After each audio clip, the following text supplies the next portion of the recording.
Hello guys, it's me Blue and welcome back to BnB Anime with my fantabulous co-host.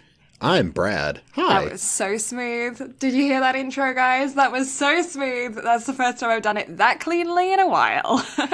Has it ever been that clean though since we've started? I can't remember. Know. Maybe like the second episode I did it okay, and then since there it's gone downhill. Maybe. I don't know. We'll see. We'll see. How are you anyways, Brad? I'm doing well. So, I did a magical thing today. Oh. Well, it's magical, but also it could be very damning at the same time. Okay. I bought Animal Crossing today. Oh, you're going to lose like a month of your life. So listen, the podcast may or may not get uploaded on time. Just saying. Everything else can go out the window. It's Animal Crossing time. Exactly. I mean, I haven't streamed much here lately, so I have Animal Crossing that needs to get played. I have streaming of Animal Crossing that needs to get done. There's just so much. You got Final Fantasy on that as well. Final Fantasy 7 there, boy. Exactly, which I will say, the remake is phenomenal. I'm really enjoying it so far. Awesome. But I cannot look Tifa and Ares in the same light just because of our secret projects that are now available over on the BnB projects page on YouTube. Link will be on the website. Shameless plug.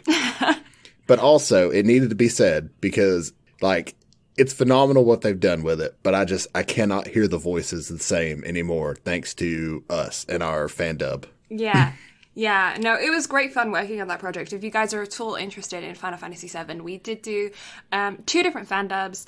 And yeah, it was just for fun. And they're on the BnB Anime Project's YouTube channel, as Brad had previously said. And yeah, it was great fun doing them. They're only like 1 scene each, so they're really not very long.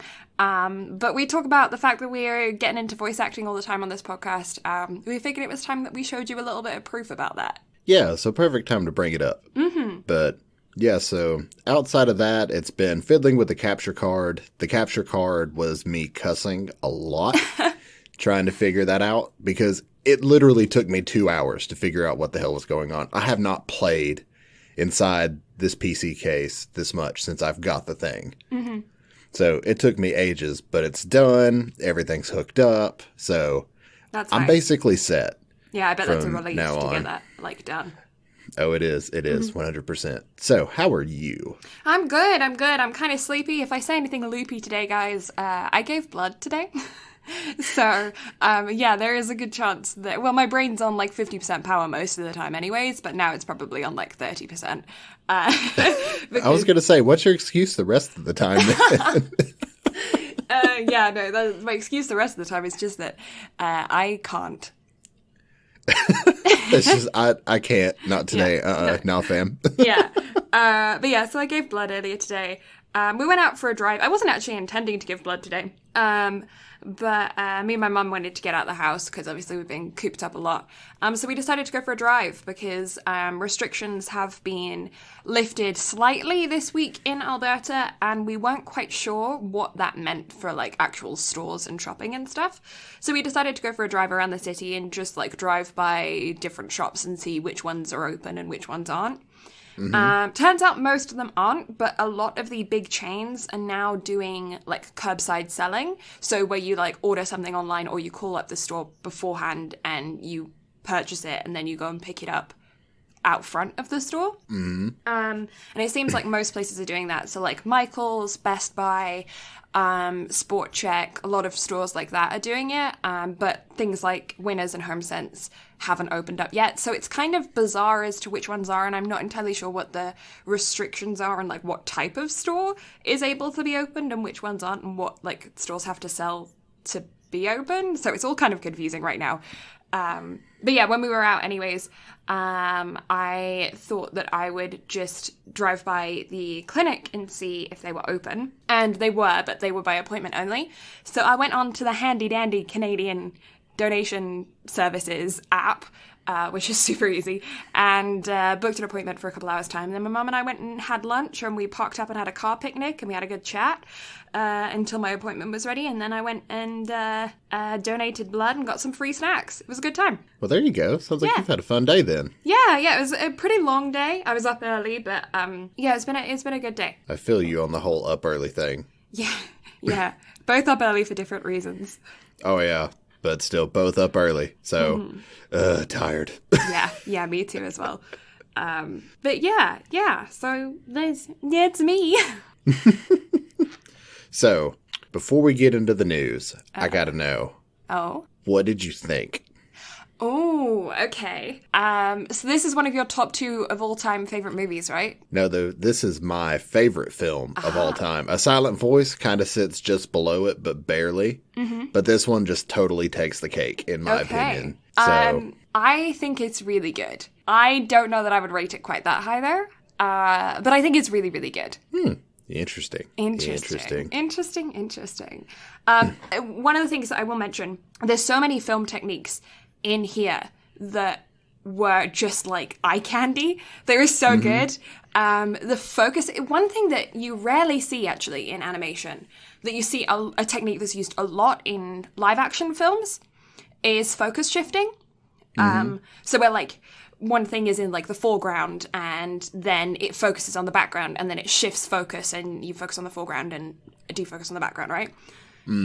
I found that it was used in this film, and it was used very cleverly. There are also other things. The lighting in it was very interesting. I thought that was fantastic. The difference in animation style, how it changed in animation style, was really, really interesting as well. And, there was one more point about the actual filmmaking that I thought was really good, but I can't remember. Maybe I'll think of it later.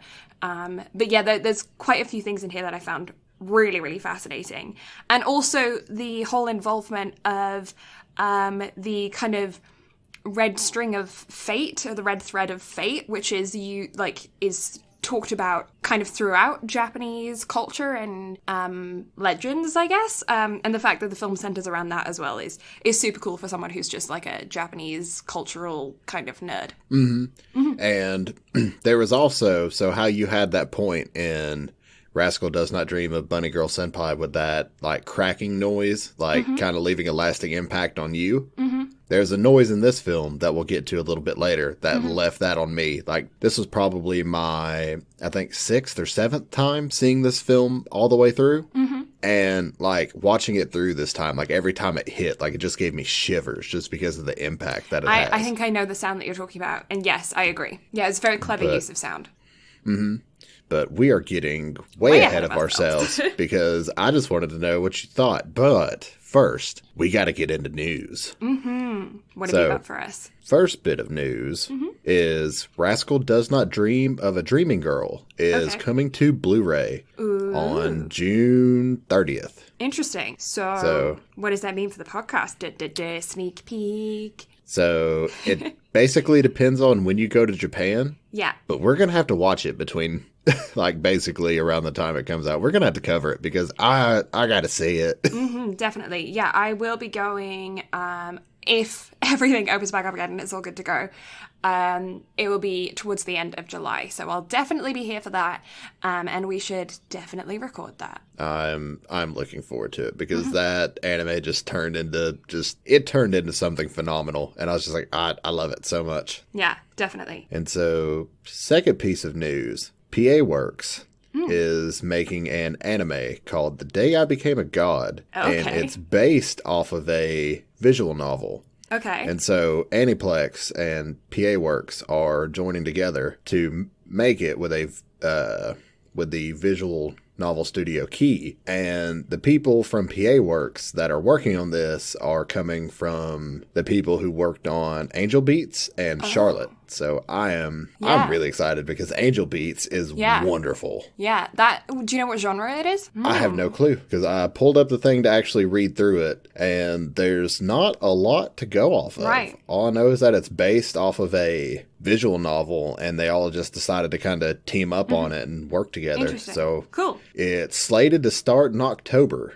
So right. Okay. Yeah, I'm excited to hear more intrigued. news about that as that starts to come out. Definitely, because the key visual that I saw of it looks phenomenal. Cool. So if they stick with the same art style through it, it's going to be great. Yeah, no, I'm stoked to see that. And nextly, is that a word? I don't care. Anyway, so the 23rd Pokemon film has now been delayed. Oh, okay. That doesn't surprise me. Yeah.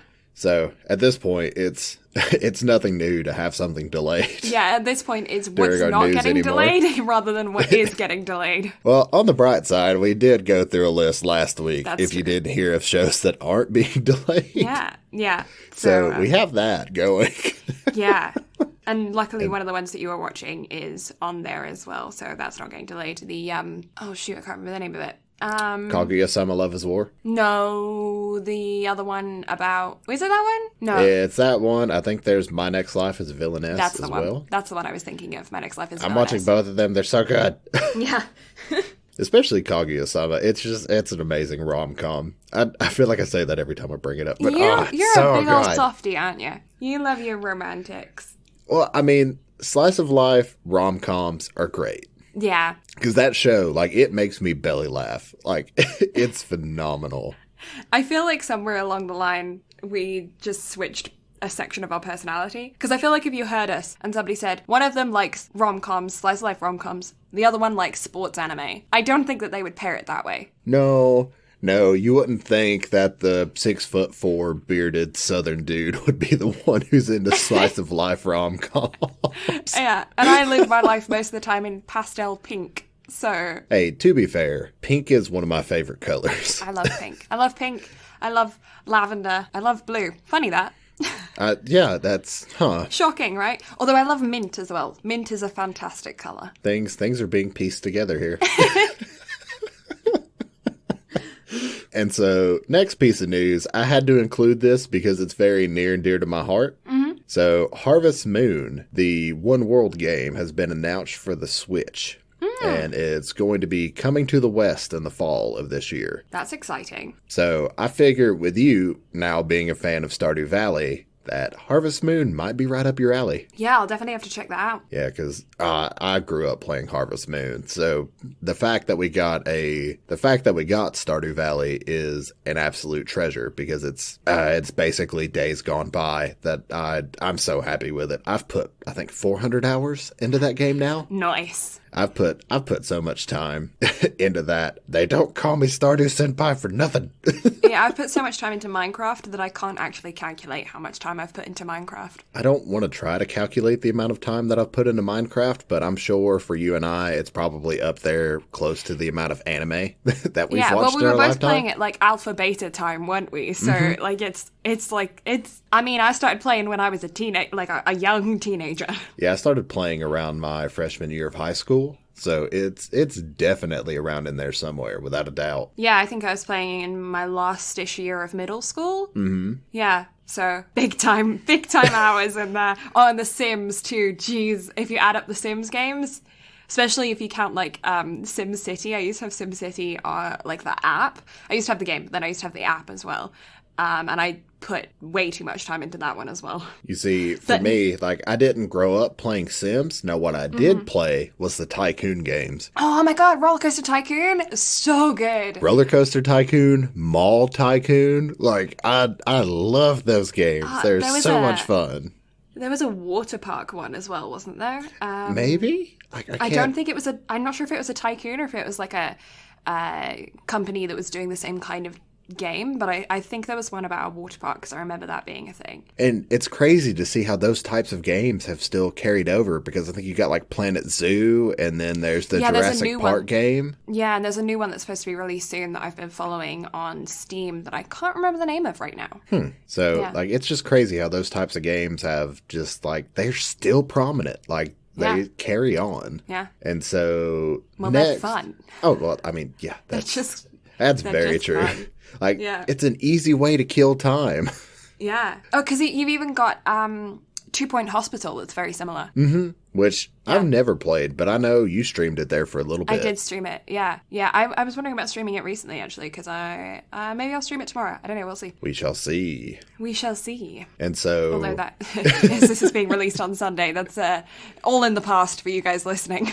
So listen, there's a backlog of her streams that you can go back and watch at twitch.tv/Blue Lavender with an A. You can find it there. Or you can also find it conveniently placed on BnBanime.com. Oh god, get the plugs out of the way early. Honestly, we're getting so shameless with those promos. People are going to get annoyed at us soon. It's just like, oh my god, we have to come up with creative ways to slide them in. So listen, look, we're like cats, okay? If I fits, I sits. So therefore, if the ability comes up, it's got to be plugged. Oh god. But if we plug it during, does that mean we have to plug it at the end? I don't know. We plug it all the time, okay? We are just a socket. We are. We are a big professional here. Oh. And so The Devil's a Part-Timer, Nava, the final volume that we've discussed, I think at least once or twice during the news, has been delayed until August 7th due to the pandemic going on. Mm-hmm. And so I figured with them making as big of a deal out of it being the final novel, like it strikes me as odd that that it got delayed. I figured it would have been finished by now. Mm-hmm. Yeah. Or maybe they just delayed it just so maybe everything would be open back up. It might have been an issue with the printing, maybe? Like something had to have slowed it down. But also that's 2 weeks before my birthday. Factories are closed? Maybe. I'm not sure. So definitely, I don't know. But and so we got a really interesting piece of news this past week that I know a mutual friend of ours is really excited about. So Inuyasha's getting a spinoff. Mm-hmm. Yeah. So I'm really excited for this because I grew up watching Inuyasha. Like it during Adult Swim was one of my favorites. I loved it so much. Yeah, funnily enough, Inuyasha is one of the old running shows that I have never seen anything of. I know, blasphemy. It's blasphemy. So much shame. You know what? Blasphemy doesn't sound like a real word to me anymore. I said that twice, and the second time I said it, it didn't sound right. You know, it really doesn't sound like a blasphemy. real world. Blasphemy. I can speak. I can do the words. I think it's because it sounds like for me, so it's blasphemy, and I think that's why it throws me off. English is fucking weird, man. It's such a hard language. It is. I'm so glad that I learned it when I was an infant, so I don't have to learn it now. Yeah, like I'm much enjoying my Japanese studies more than I feel for the people who have to learn English. It sucks. Oh yeah. Yeah, it doesn't make any sense. It's got rules, but then the rules are just like, it's more of a guideline than a rule. It's like, you know how whenever people don't want to give exact, so they put the approximate symbol? English is the politician of languages. Yes. Oh my God, yes. It only works when it's convenient for them. Oh my God, yes.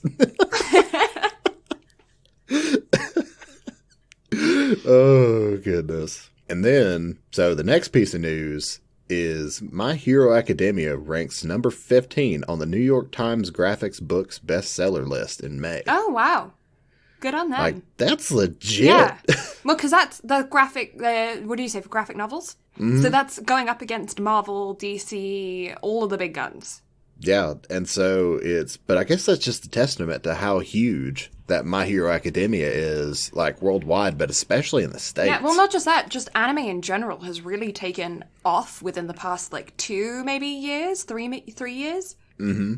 Because, when I was in middle school, if I had told people that I liked anime, they would have looked at me real funny. Mm-hmm. But oh, yeah, without a doubt. And then now, it's normal. It's just like TV. Almost pop culture. Yeah. And then, so this next one is really interesting. Mm-hmm.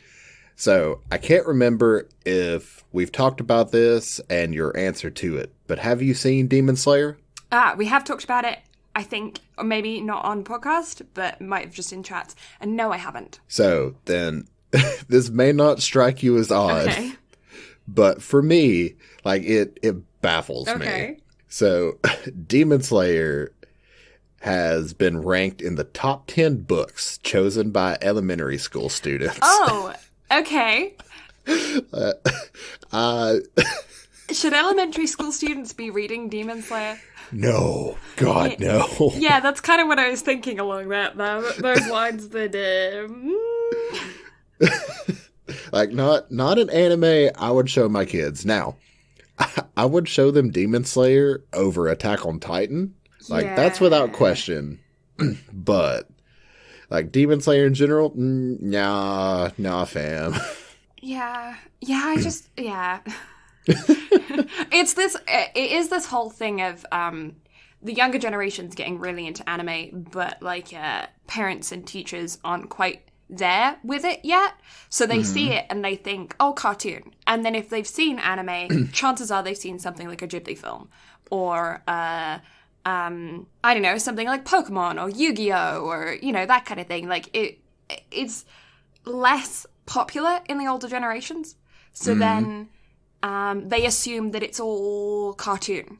And I think it's starting to now, probably within the last year or so, you're starting to see parents that are actually like, okay, no, we need to check the ratings on anime. But like, before we started this podcast, neither of us knew that anime ratings existed. I mean, that makes... Yeah, like, I had no clue that ratings were a thing. Yeah, I mean, it makes perfectly logical sense that they are rated. They should be rated like that. Yeah, of course they are. But like, it had never occurred to us that they were. No. Like, so it was really odd, but yeah, like I'm still baffled by that. Yeah. Like, Demon Slayer ranked top 10 in kids' books. Like, Yeah. I have no words. Okay, so what kind of more Western mainstream thing would you equate Demon Slayer to on level of appropriateness? Putting you on the spot here. I'm trying to think because, like, trying to compare it to something Western, but also, like, something that would actually make it a really good comparison. I don't know. Because, like, I can't put it... Well, I guess I could put it on, like, the same level as, like, the Hunger Games, because there is death. Right. Okay, so, okay. On a scale, what Harry Potter movie would you put it on? Ooh, okay. 7. Okay. So, definitely not for kids, just because the amount of, like, bloodshed and everything that goes on in it. So, yeah, I gotta put it at 7, because I think 7 is definitely, like, the most... The Deathly Hallows or Deathly Hallows Part 2 for the movies? 2. Okay. Yeah, so the big war and everything. So it's like up there. Oh, yeah, death everywhere. Right. In which case, yeah, absolutely not appropriate for elementary school kids. No, absolutely not. And I haven't read the manga. I have no clue about the manga. Chances are mangas are worse than the animes, though. Mangas tend to be, like, animes tend to be tamed down from what the mangas are. Yeah, so I kind of want to read the manga now. Like, I want to know. It's piqued your interest. Oh, yeah, it has definitely piqued my interest. And so... I wonder what the Japanese think of that. Like, people that know the New York Times bestseller list. Because I don't know how popular it would be out there. Because, like, even in the UK, if you get on the New York the Times bestseller list, then it's, like, on the front cover of your books, right? Mm-hmm. So it's kind of a all English language speaking countries thing. But I don't think it would necessarily be, like, hold the same weight over in a country that doesn't speak English as their native language. But yeah, I wonder, like, the people that follow it, I wonder what they think. But, I mean, could you imagine, though, like, going to your local bookshop and picking up the My Hero manga, and it says New York Times best-selling book? Like, that would blow my mind. Like, as somebody who has read manga my entire life, like, if I picked that up, I would just, like, that would floor me. I'd be like, this is amazing. Yeah. Like, how times have changed. Yeah. I actually wonder if that's happened before, if there has been a manga that has achieved #1 on the graphic novel bestseller list before, and if so, what manga? Because it makes me curious about, like, Pokemon or Yu-Gi-Oh! Or Dragon Ball, or, you know, the old school ones that have been running for forever. Mm-hmm. Sailor Moon, maybe, because they've got some hardcore fans. Yeah, that'll have to be homework for the next episode, is try to get an answer for that. Speaking of homework. Oh, yeah. I was going to say, speaking of homework, did you do your homework? Major Season 1, Episode 1. You didn't do it? Not. I have been unbelievably busy this past week. I am so sorry. No, it's just fine. You're moving and everything. It's so fine that I'm You're Yeah, going to reassign it for this week, aren't you? yeah, you have to watch it. It's like, okay, fine. It's like I'm going to a college professor and asking for an extension on a paper. Yeah.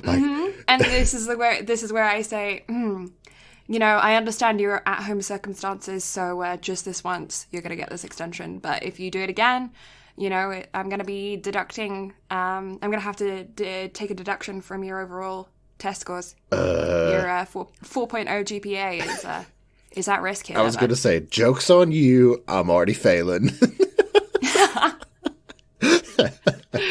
Yeah, your attendance record is poor. Okay, so listen, my attendance record in college, we're not going to get into it. I showed up on days to take tests. That was it. My attendance record in college doesn't exist. I win, just barely.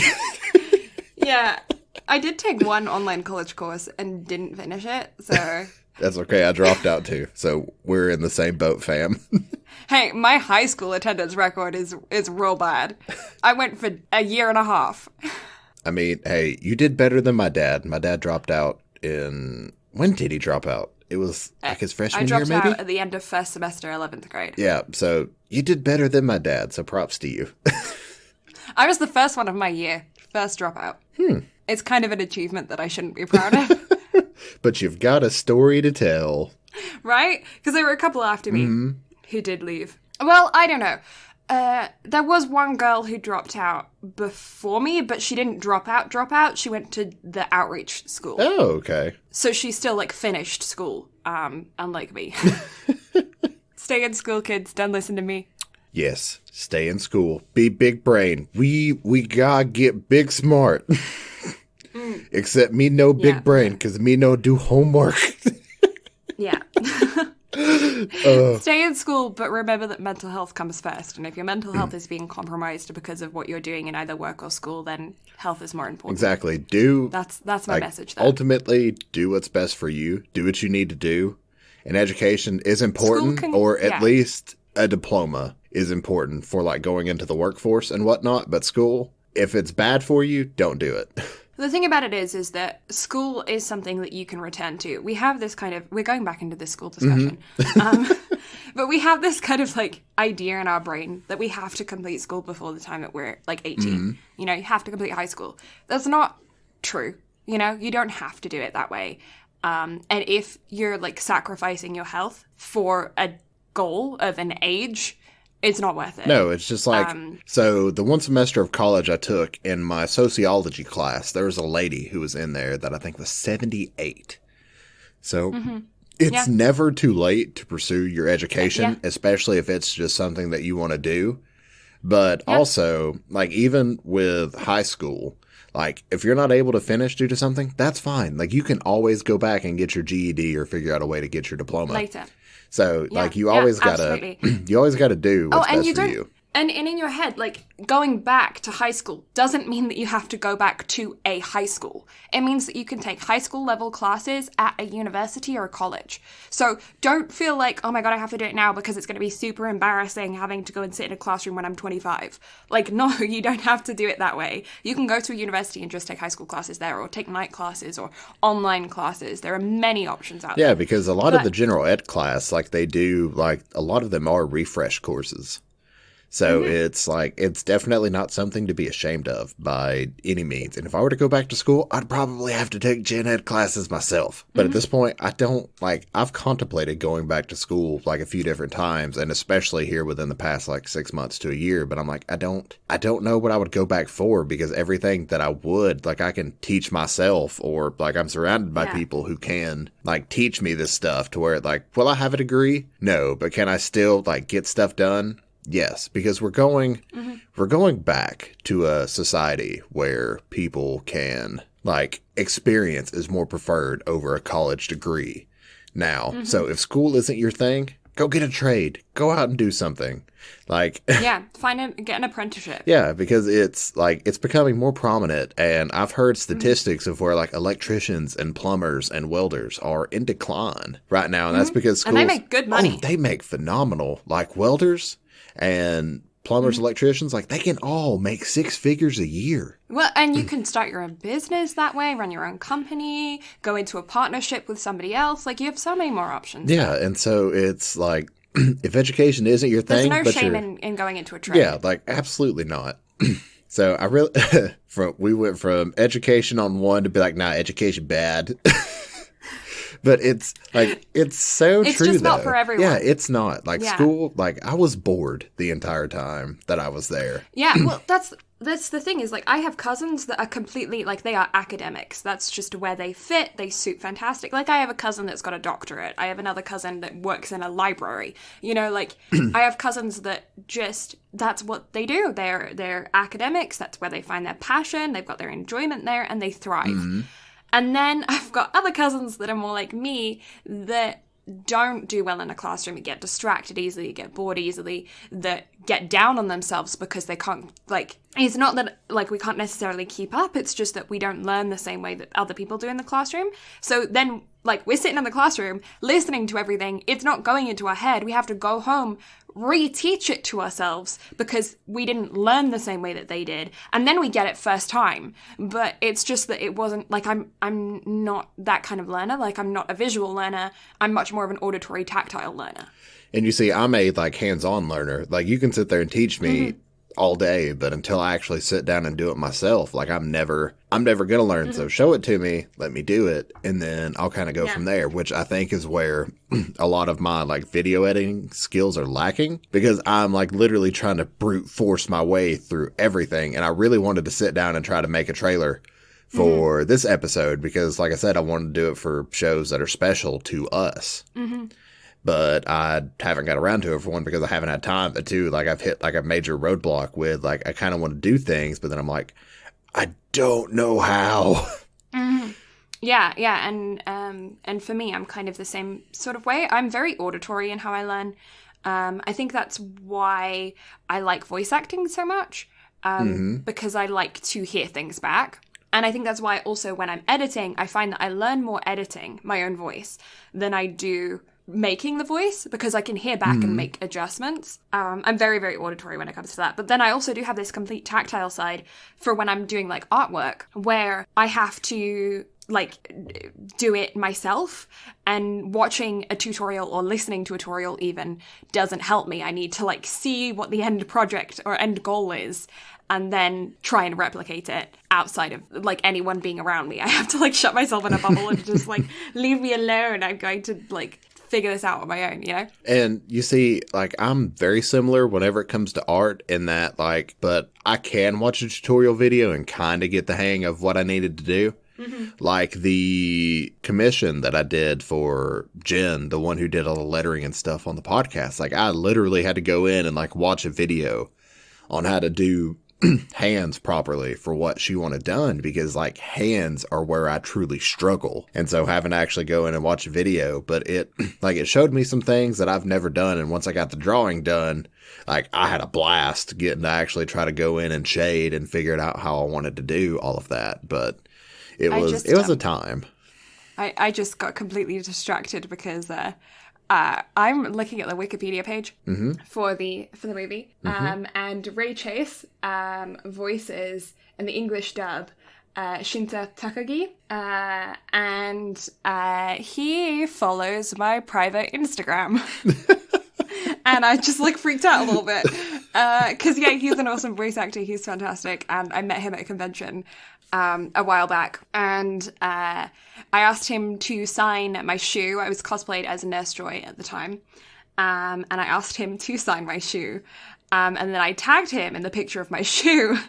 And he followed me. So, yeah, I just kind of, like, freaked out a little bit. Because, major fangirl moment. He was absolutely lovely. I watched his panel and then went up for a signing, and yeah, I didn't know he voiced on this. That's cool. I didn't know that either, because the only time I've seen the sub for this is whenever I went to go watch it in theaters, and then every other time I've watched it dubbed, because I want to be able to, like, pick up things and notice things that I didn't notice the first time. So just, you know, things that are going to make me appreciate the film more. So, but yeah, on that note, shall we jump right into it? Yeah, shall we? Okay, so this week, I guess I'll do a quick description beforehand before I. Oh wait, you've got to do the background. I'm skipping way too ahead. I don't even know what's going on anymore. Who am I? What's your name? With ah. I had to. So, listen, my plan was to straight up interrupt your intro this time and hit you with that question. Well, you didn't get it during the intro, but you got it right then. Yep, I had to. You set yourself up for it. I did. I walked right into that one. Oh, before we get into this, I have to tell a stupid joke that I came up with today. I'm sure it's already been said once, but it made my mom die laughing. Because, we were out having a picnic, and I turned to her, and I said really awkwardly, I said, so what would you do if, so if you took a bicycle outside in the winter, what would you call it? A bicycle.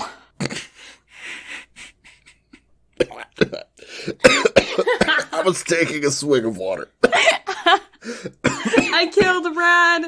Oh no, I killed Brad. I'm fine. I'm okay.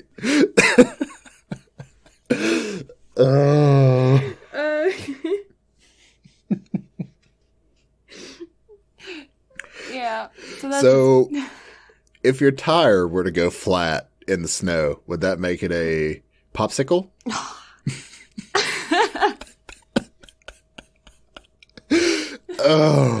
Everybody has immediately turned the podcast off now. You know what I say? That's it. Wrap it up. I say no more jokes. Hey, you're being way too cold. You need to calm down. Everybody freeze. We're going to start this over. You hear that? She's giving everybody the cold shoulder. It's just, that's how she is. I think you're feeling a little bit frosty today, there. Oh, it hurts. So. And just swiftly moving on. Yeah. So, your name, or Kimi no Na wa, in the Japanese iteration of the title, was done by the production company Comex Waves Films and was directed by Makoto Shinkai. Mm-hmm. And I know I've talked about Makoto Shinkai a lot because he is the next Miyazaki in the anime film world. Because you look at this film and, like, you can definitely tell how it's very inspired by the Ghibli films with, like, the way the food is styled and everything and the way that it's shot and laid out. Mm-hmm. But it's definitely its own world, because I saw in an interview where Shinkai was talking about how, like, his goal whenever he creates films is to show the world that, like, you know, it's okay to be different from Miyazaki. Like, that's totally fine. And that's kind of his, like, you know, outreach to other artists and directors. Like, you can actually break free and kind of do your own thing, because look at these films and look at how well they've done. Your Name is the highest grossing anime film of all time. Oof. Yeah, I get why. Like, it's such a wonderful film. Like, I could just gush about it for hours. But before I do that, so Shinkai and Comex Films have done a lot of projects together. So I'm just going to run through their, like, film works together just because he's the main director for the studio. Mm-hmm. And so some of these you may have heard of, some of these you may not have. I've watched most of them, I'm just saying. So Voices of a Distant Star, The Place Promised in Our Early Days, 5 centimeters per second, Children Who Chase Lost Voices, The Garden of Words, this film, Your Name, and a film that came out last year that warmed my heart very much, Weathering with You. Weathering with You was phenomenal. I think it made the 7th highest grossing anime film of all time in the box office. Like, it was great. It's not Your Name levels of perfection in my eyes, but Weathering with You, I'd give a solid 9. So whenever that comes out to where we can watch it, we'll definitely have to cover that one too, because I could also gush over that one. And then the music was done by Radwimps. Mm-hmm. And interesting fact about the music in this film, I'm assuming you watched the sub version, correct? Yes. So in the dub version, Brad Wimps did an entire English version of every song in this film. That's so awesome. It was entirely dubbed through the English version and entirely Japanese in the sub. And I'm like, that's incredible. Yeah, that's awesome. So good on them for that. And now we can jump into all your fancy schmancy words. Oh, my fancy schmancy words. So I'm just going to talk about the background. A quick description. That's what I want. Words. I told you I'm at 30% brain capacity today. Okay. Yeah. So a quick description. Mm-hmm. You keep this up, I'm going to start calling you Aqua. That's just how this is going to go. Just call me Half Pint because that's how much blood I have left. So quick description of the film would be, it is, I spoke about this briefly earlier, it is about the concept of the kind of red strings of fate, the red threads of fate, which is a Japanese cultural, I don't really know the origins of it too much, I haven't done too much research into it, but it's seen in a lot of Japanese media. And basically it means that certain people can be tied together through this red string of fate that connects them. And that's kind of the main premise of this film, is that there are two people that are connected together. You've got Taki and Mitsuha, and the two of them are connected through this red string. And it's a film that is one you have to pay attention to, because you have to, because there's a lot of time lapse swapping around. There's a lot of memory. I'm not gonna say memory. Well, there is memory loss. There's it's a very intricate film, very detailed film. So yeah, that's a big part of it. And it's about these two high schoolers who are, one's living in Tokyo and the other's living out in the country. And they have this connection between I'm trying not to spoil it. They have this connection between the two of them that causes them to kind of invade each other's lives. I feel like that's a good way to put it. And through this invasion of each other's lives, they start to get to know each other, and experience kind of some trials and tribulations of the teenage life. And also, experiencing the lives of things, of people that of a circumstance that they're unfamiliar with. So one in the city, one in the country, one being male, one being female. It's about their interactions with each other. And throughout the film, you also see a large comet, and it's all about focusing around this comet. And their storyline kind of focuses in on the timeline of this comet, this day this comet is supposed to pass above in the sky. And it kind of impacts their relationship and how they interact with each other. And out of context, because we'll get into the context of it here shortly, boobs. Boobs. Boobs. I've got that actually in my notes just as a whole line. Just one line. It just says boobs. And then it's the next line. I'm not even joking. I actually have it written 3 times on one page. Because it's, out of context, it sounds bad, but so I showed a really good friend of ours this film because this week, one reason why I haven't had a lot of time, so we introduced a friend of ours to anime this week. Oh, and boy. how phenomenal anime films could be. Mm-hmm. So I showed him 2 films. I showed him I Want to Eat Your Pancreas because I got the collector's edition in the mail this week. So Did he cry? He did not. I might have. I will neither confirm nor deny because we're not covering that. So we're not getting into a cry count for that one. Did you cry during this film? I did not. Now, no, neither did I don't know if I mentioned this whenever I was giving the description and background about everything whenever I went to go see this in theaters. So whenever I went to go see it, we'll get into it later and I'll talk about it. But there's a certain point in the film to where it started to choke me up the first time I saw it. Right. And then towards the end. Yeah. But 3 rows down because we were sat in the theater and it was me and a couple that were sitting 3 rows down from me. And so 3 rows down, all I hear is, Oh. and I was like, oh, how cute. So, like, it definitely choked up the couple that was down below me. But I haven't cried during any of this, and I know that sounds crazy compared to Your Lie in April, where, like, the reason it is my favorite anime of all time is because it managed to make me feel things that I didn't know I could hurt that bad watching a show. But this one just made me, like, this film just enthralled me in such a way. And so I thought this was going to be the first film that I was going to show him. But since we got I Want to Eat Your Pancreas in the mail that day, we're like, okay, you know what? we're gonna watch that. We're going to do that? Yeah. And so, but he really enjoyed that. And then we showed him this one. He's like, okay, yeah, this one was definitely better.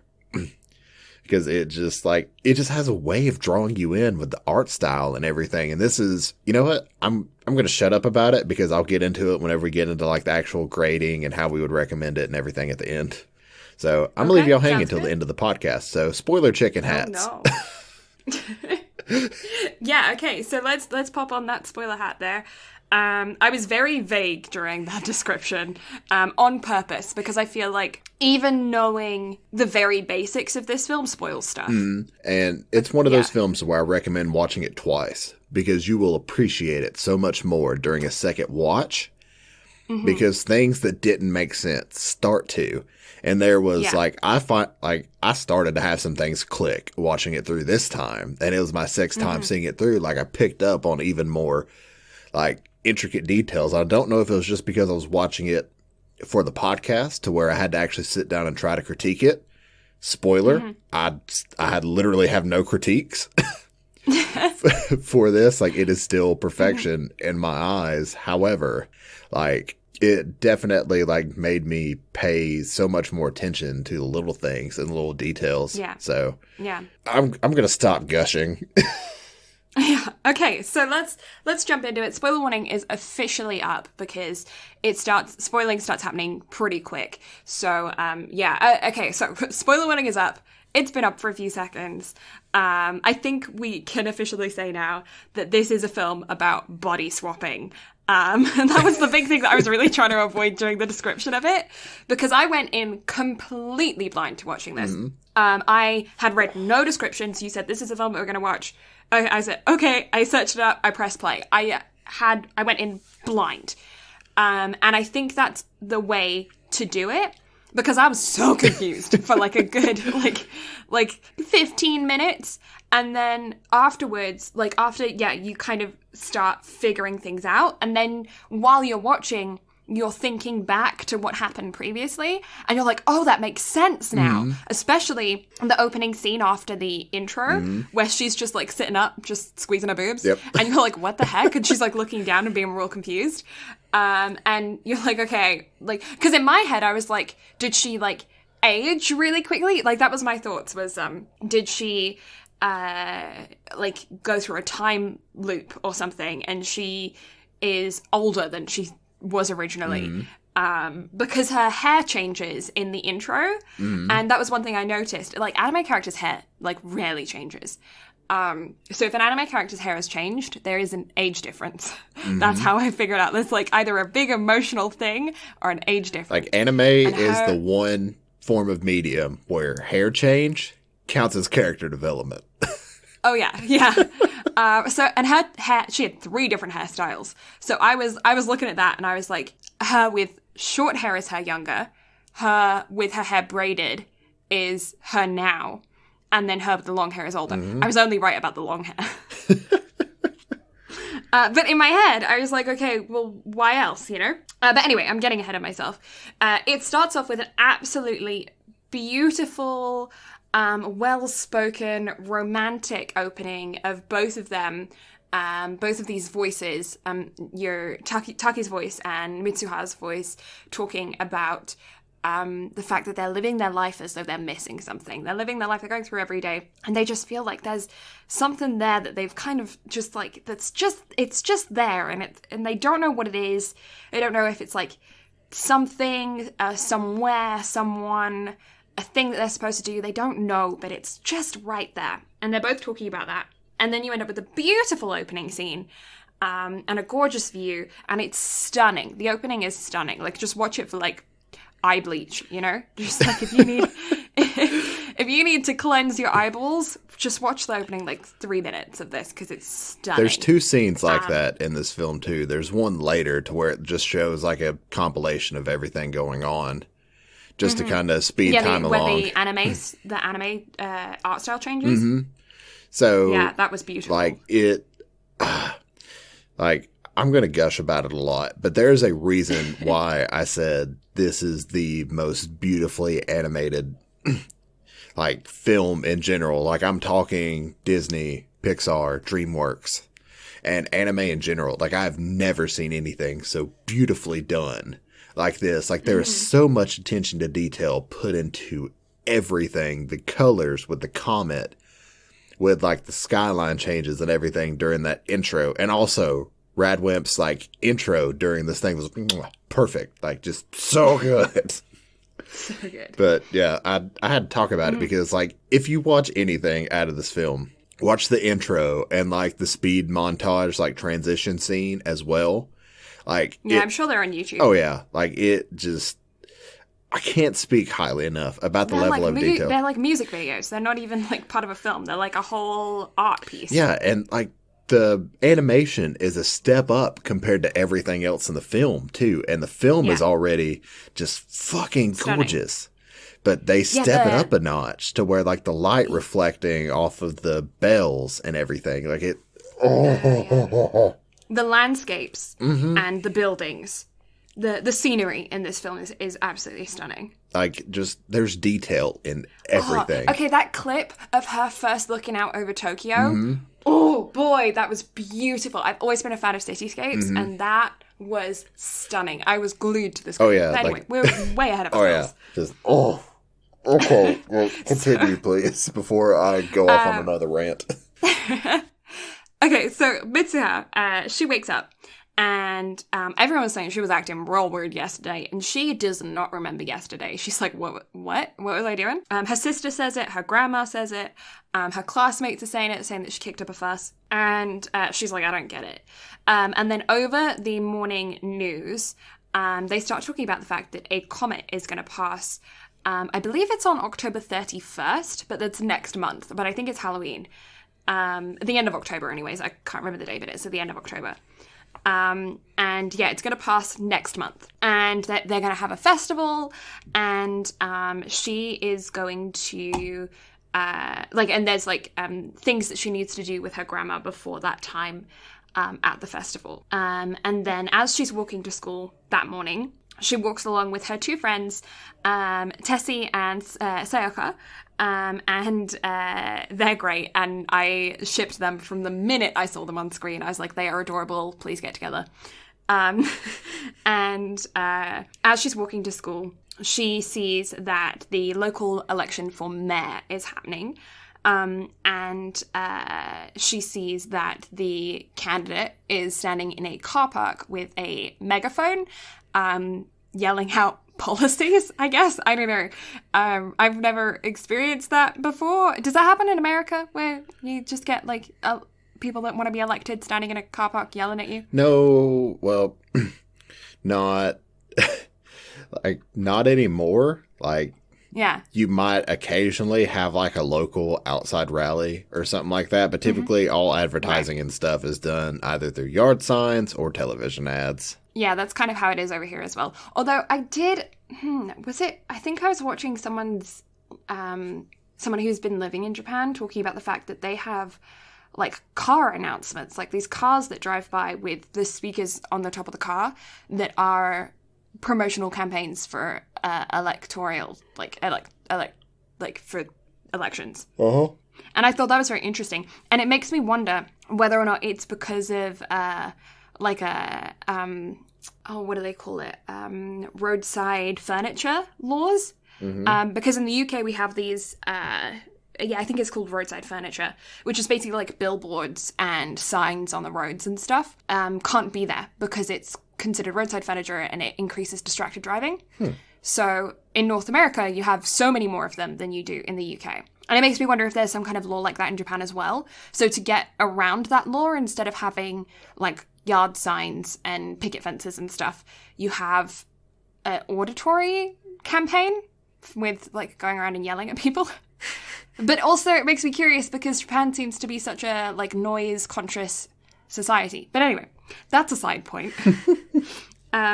But yeah, as she's walking to school, the mayor, mayor candidate? No, candidate for I think he's the current mayor, but he's like having he's trying to get reelected? Yeah, I think so. Yeah. And he yells at her saying, Mr. Ha, stand up straight. And that's when you find out that he is her dad. Worst dad. Hashtag worst dad. Dude's a fucking prick. I hate him so much.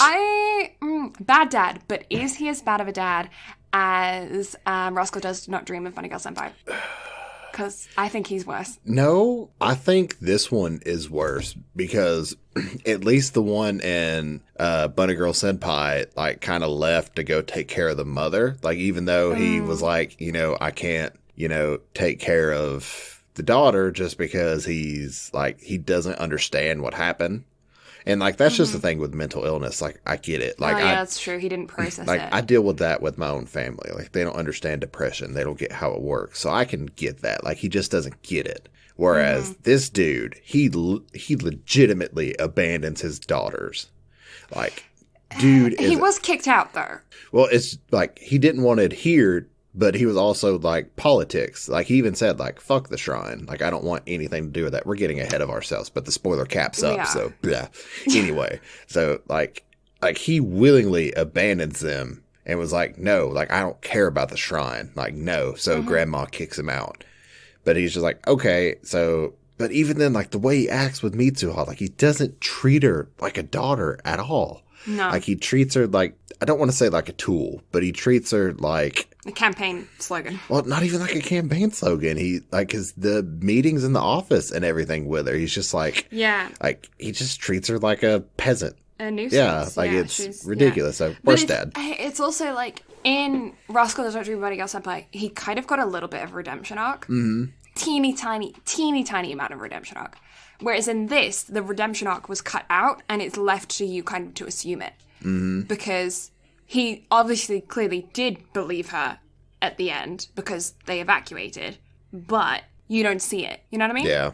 I don't know. Worst dad. That is my standpoint and I will stick to it. Who's the worst dad in all of anime? Now I'm curious. Ash Ketchum's dad. Oh, Hunter x Hunter's dad just abandoned him when he was like 3. I've never seen Hunter x Hunter, so I don't have any input on that. I haven't seen all of it all the way through. I got to like the giant ants arc, and then for anyone who's seen it, and then I stopped watching there. I think that was like over 100 episodes in though, so I don't know how far that is. It's a big one. But I got to like the giant ants arc. I think I got towards the end of that arc. And then I put it on hold. But yeah, the whole point of his journey is to go and find his dad. That's not spoiling anything. It's like mentioned very early. Mm. And, his dad left him when he was like, I don't know, like a very young child. And yeah, he then sets off on an adventure being like 4 years old, running around the world. We're going on an adventure. Yeah. I look like actually, he does look his age, but also I'm doing things with giant adult people that are full grown, and I'm like 12. Like, it's one of those situations. Main character is 12 doing things of adult. Anyway, so yeah, then when she's at school, she sees a note scribbled on her notebook that's not in her handwriting, that just says, "Who are you? Who are you?" That's from Alice in Wonderland. Is it in Wonderland or Through the Looking Glass? It's the caterpillar. Is it the caterpillar? I can't remember. I know what you're talking about, but I can't tell you where it is. I think it's in Wonderland. And then her friends start to explain to her that yesterday she came to school and she had a bedhead.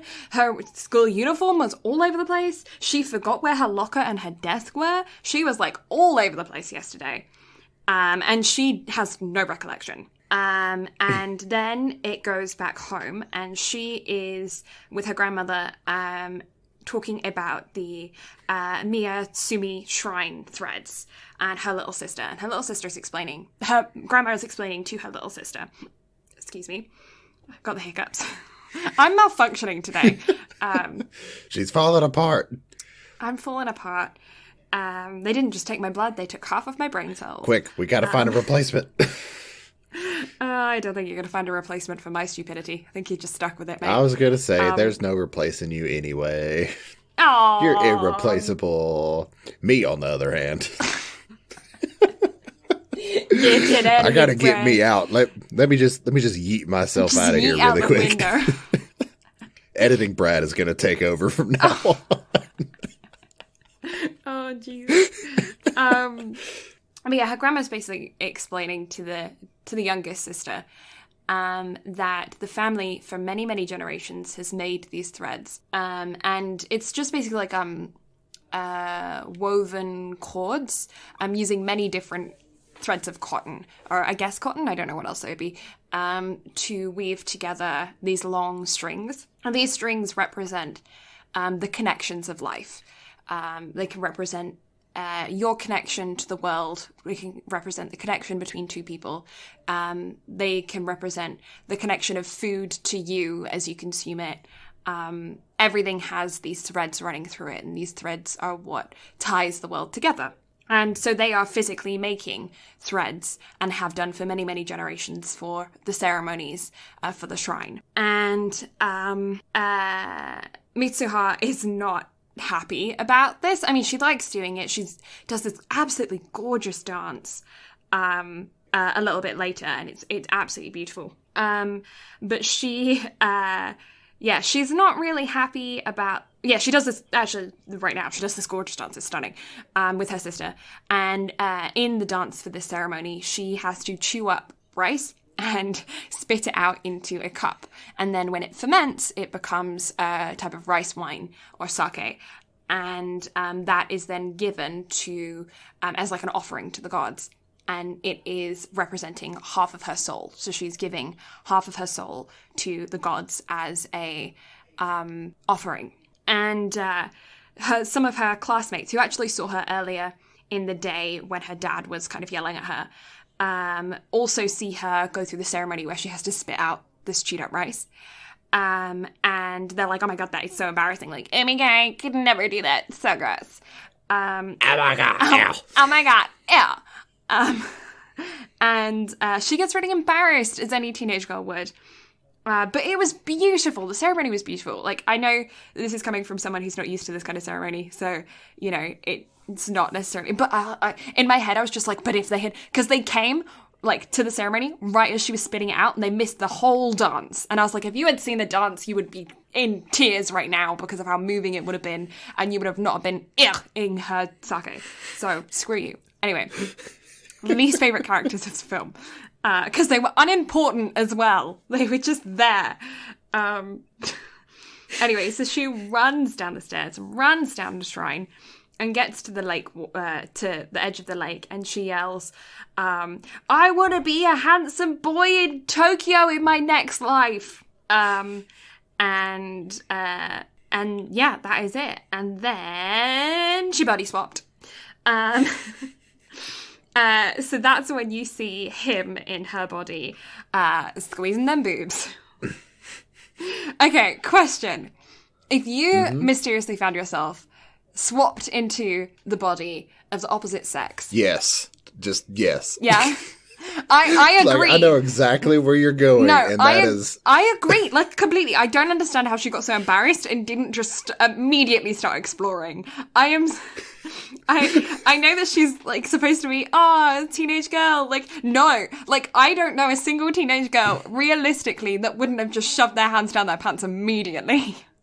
Oh, yeah. And I mean, like, it's, like, as a guy, like, I guarantee you, like, any guy who, like, randomly, like, body swapped, the first thing they would do, like, it's just... Well, you're just curious. Like, more than anything, it's just heckin' curiosity. It's literally new. Like, who knows if it's ever going to be an opportunity again. Yeah. So it's just like, Figure it out. Yeah, no, like, I'm fully with you here. If I magically swapped into a lad's body, I would explore that body. You know? Yeah, it's like, apologies I don't understand, to like, whichever lad I explored, but you know. Like, it's just like, I don't get how she was embarrassed. Like, it was a dream to her at first. That's what she thought. Yeah. So it's just like, why are you embarrassed? Have at it. Because you can obviously see that Taki had a blast. Yeah. Much to Yotsuha's chagrin over it. Like, he went to town. Yeah. Yeah. No, but genuinely, like, I don't understand why she was so embarrassed. I mean, I get why she was embarrassed about it, but also, like, I would have gotten over that very quickly. Oh, yeah. So, like, I didn't even need to have you ask because, like, I've made a joke out of it every time I've showed it to Walker, Bree. Like, it's just like, I see it and I'm like, dude's right. Yeah. No, fully. Like, he is right. Like, I am with him on that. Like, it's just curiosity. Like, what is it like? Like, I mean, I have enough questions as it is about, like, whether or not it gets in the way when you just have to, like, sit down and stuff. But, like... It can. Okay, answered that question. There we go. I've learned something there. But, you know, like... Don't you have questions? Like, I want to explore. I want to figure it out. Like, Oh, yeah. I don't know. Like, okay. Anyway, we are possibly going down a rabbit hole that we might not be able to come out of in the best light. Yep. So. Yeah, we may not want to go down this rabbit hole. Yeah. And not only that, but it's a rabbit hole we could probably go down for ages. So... Yeah, it's probably best that we continue on with this conversation in a different way. Okay, so yeah. I just said hilarious the conversation and that needs beautiful. To be had. My next note is just hilarious and beautiful. So I don't really know what that means, but yeah. So I think it would be like her interaction with Taki's dad is hilarious. Oh yeah. And then she steps outside and overlooks Tokyo, and that's what's beautiful. Oh yeah. No, yeah, that Tokyo view is stunning. So that's the only thing that I can think of. Yeah. Yeah, that would be it. She's in his body in Tokyo, so they have officially swappity swapped. Everything is different now! ! So she is now in his body in Tokyo, and so she goes to his school.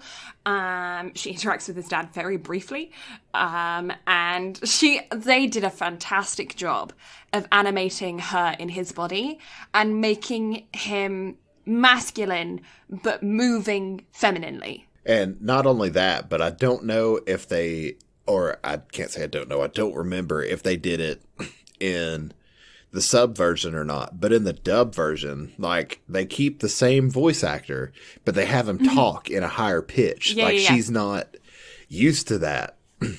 Yeah. And then there's a scene I'll talk about later on if you discuss it or not, but the basketball scene where he absolutely goes ham. Yeah. So they made a light novel of like him in her body and the interaction that takes place, because most of the time, like, I would almost say that Mitsuha is the main character of this film. Yes. I would say so too. Even though it's more like 60-40 with her kind of overtaking, but still, like, she's more or less the main focus, because you don't see, like, you really don't see Taki in Mitsuha's body other than the boobs and towards the end.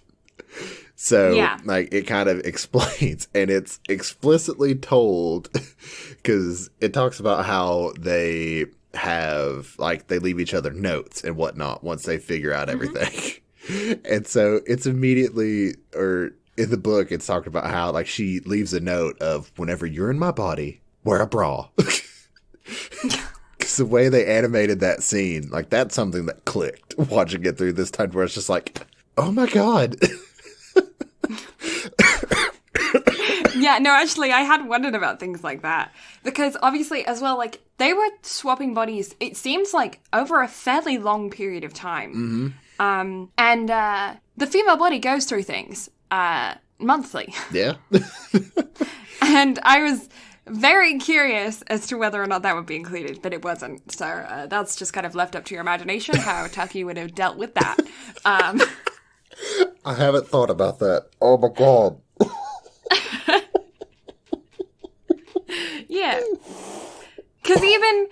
when it's not during that time, there are hormone swings and other things that, that rhymed.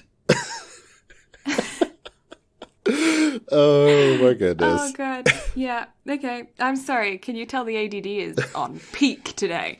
Well, it's like, I'm also like, I realize we're going down a rabbit hole here, but since it is a guy, like, would the hormone swings actually be there?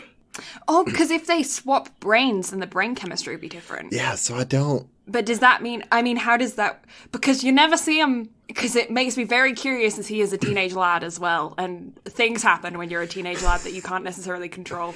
I don't know. Like, it makes you curious, doesn't it? It does. Like, there's so many unanswered questions.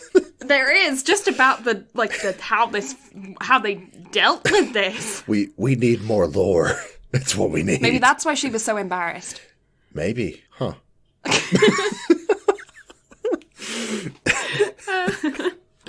Anyways. We keep digging ourselves into a hole here, man. Oh, yeah. Oh, jeez. Oh, yeah. 100%. But yeah, so she goes through his day in Tokyo, and she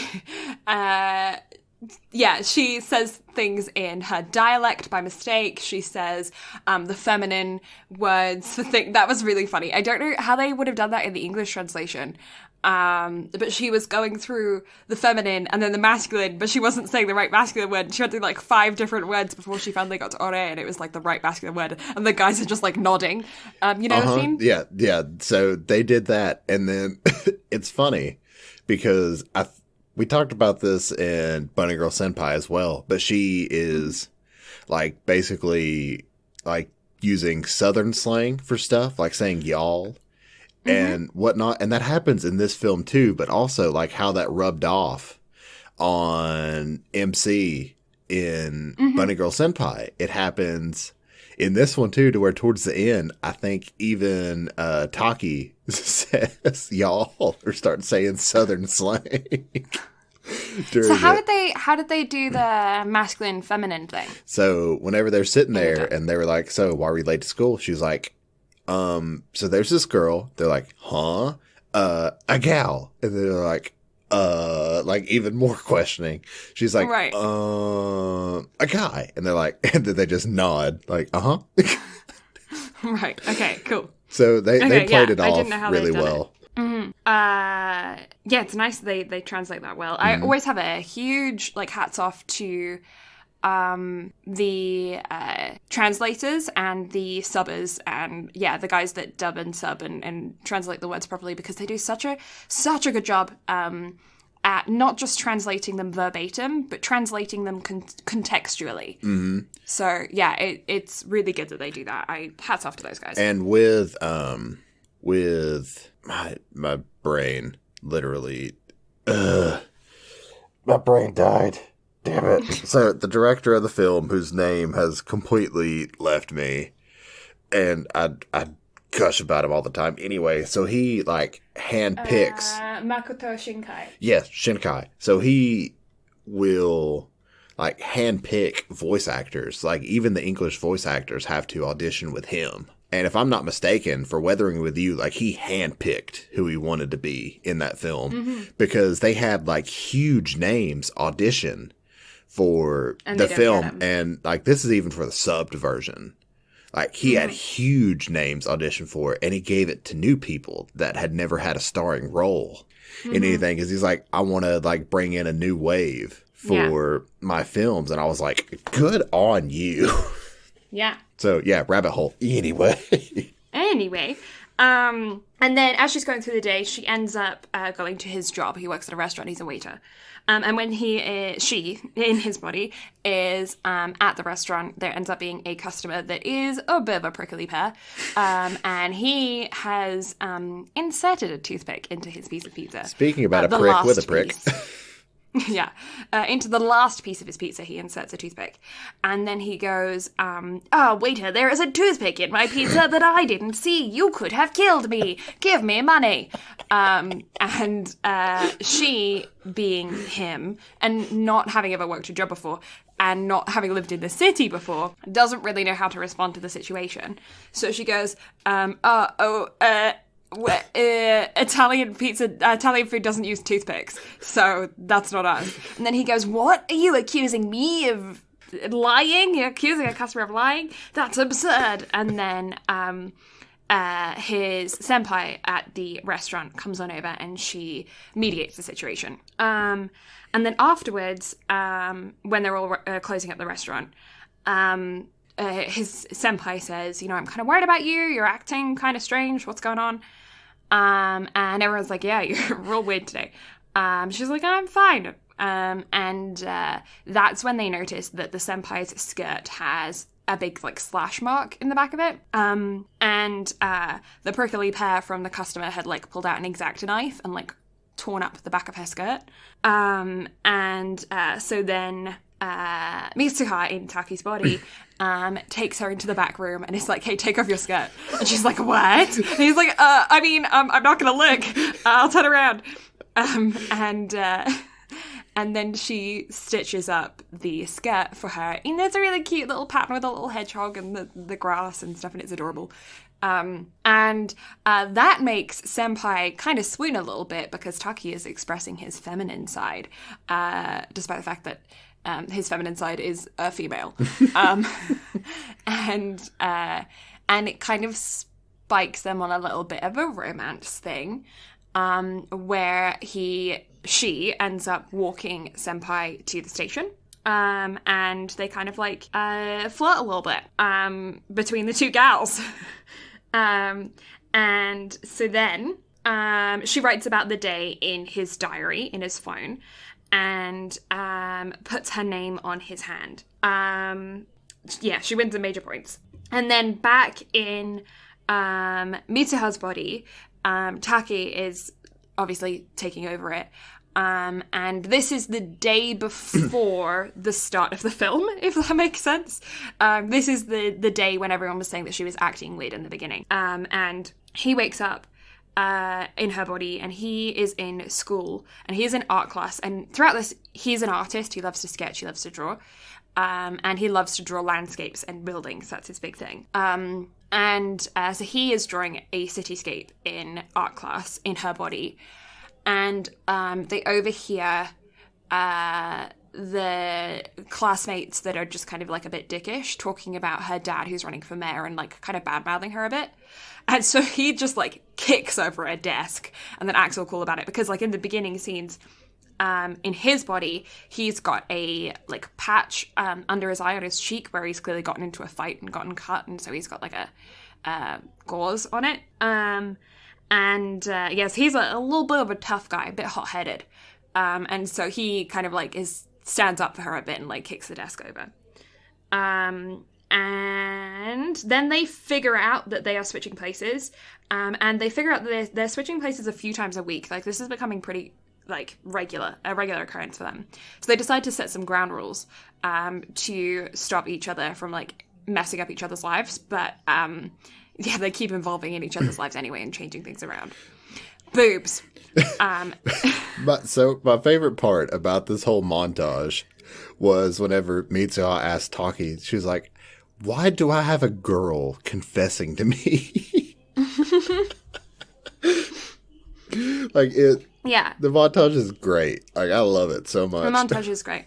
So this is where you start to see, Brad was talking about earlier with the basketball thing, where she's all of a sudden got really, really good at basketball. She's has the guys in the school drooling over her. She's acting really confident in ways that she wasn't before. He is just being a dude.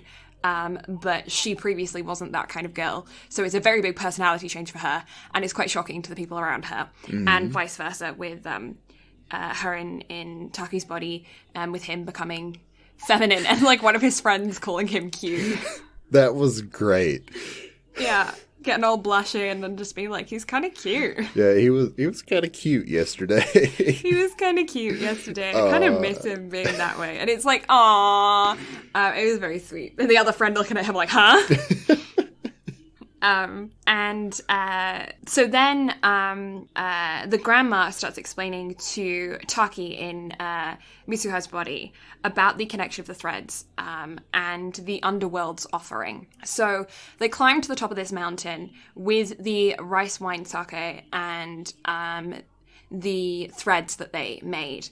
And they climb to the top of this mountain, they climb over the mountain, and when they get over the mountain, there's this clearing. And they walk over the clearing, and there's like this stream that runs around the center of the clearing. The grandma explains that once you cross this stream, you're crossing kind of into the underworld, or into the world of the gods, basically. Not necessarily like the underworld with the devil. It's not our kind of underworld. It's different than that. Yeah, in the dub, they kind of explain it as the realm of the gods. Yeah. That makes more sense in our culture. And so, they wade through this river, this stream. When they get there, there's this cave. And then inside the cave, they place the rice wine and the threads. And the grandma explains the fact that this is a donation of half of Mitsuha's soul. And... that this is an offering, and the meaning of it, and the connection with the threads, and the fact that the threads connect everything to everything. And it's a really, really interesting moment. And the way that the grandma explains everything is quite powerful, and just makes you curious about Japanese culture. So, it's very interesting. And then there's like flashes of the comet, and the comet starts like going overhead, and then the grandma turns to Mitsuha, who is actually Taki, and asks if she's dreaming. And then that's when he wakes up. And he has a note in his phone that says, "You have a date!" And so he books it to his date as fast as possible. But like it's pretty clear that his feelings are starting to change a little bit there. And when she wakes up in her home, and then she gets really sad because she's like, "Oh, I wanted to go on that date." And then she starts crying. And this is where you can start seeing that this is taking a real emotional toll on these two characters. And that their connection to each other is that maybe they haven't been completely honest with themselves about how they're feeling about each other. So then... he goes on his date with the senpai, and he's having a good time. He's been all right, but he's acting kind of a little bit off. And then towards the end of the date, he asks his senpai if she wants to go to dinner, and she says no thanks. And he's like, why? And she's like, I think you liked me at one point, but I don't think that you still necessarily have the same feelings for me that you once did. And he's like, I don't know what you mean. And it's like, she's clearly seen something that he hasn't. And then later on in the film, she does explain that somebody had clearly impacted him because he's recently become a very different person than he was previously. And I think she means that when I first heard that, I thought that she meant, oh, well, that's just because Mitsuha was in his body. But I actually think that it was that even when he was in his own body, he was different to how he was, because of the impact that Mitsuha had and his experience in her world. And so then she cuts her hair. It flashes back to her. She has cut her hair. She has short hair now. And I forgot to explain the red thread right at the very beginning of the film, like before the intro. You see a clip of them passing each other in a train platform, and a red thread stretching between them, and it stays in his hand and she lets go. And that's important. Okay. We'll get back to that. She's cut her hair. And then it turns out that there is a festival. It's the brightest day for the comet. And so they're holding this festival for the comet. And it so happens to be the brightest day that it's going to fly across. And they're like, hey, do you want to come to the festival? And she goes to the festival and her hair's all chopped off. But then he's like trying to contact her. And she says, you should be able to see the comet now. And then it's at the end of his date and he tries to call her, but the phone, like the number doesn't go through. And he's really confused. He tries to call her, tries to text her, and it's not going through at all. And after the comet flew over on her end, he now can't reach her. And he also doesn't switch with her again after that. And then, so he's like obsessively drawing the mountains of the prefecture. And he is like, it's weighing on his mind, clearly, very much. And so he decides that, you know what, I'm just going to go find it. I'm going to go find her. And so he packs up all of his sketches, because that's all he has of the locations. All he remembers is what it looks like in his sketches of where it is. And so he does some searching online, sees that it's in this one prefecture, and decides that he is going to go there and just hope for the best. And he packs up all of his bags, and his friends tag along. He ends up with his one guy friend and senpai, who, yeah, I can't remember their name. Miss Okudera? Yeah, the senpai. Mm-hmm. Yeah.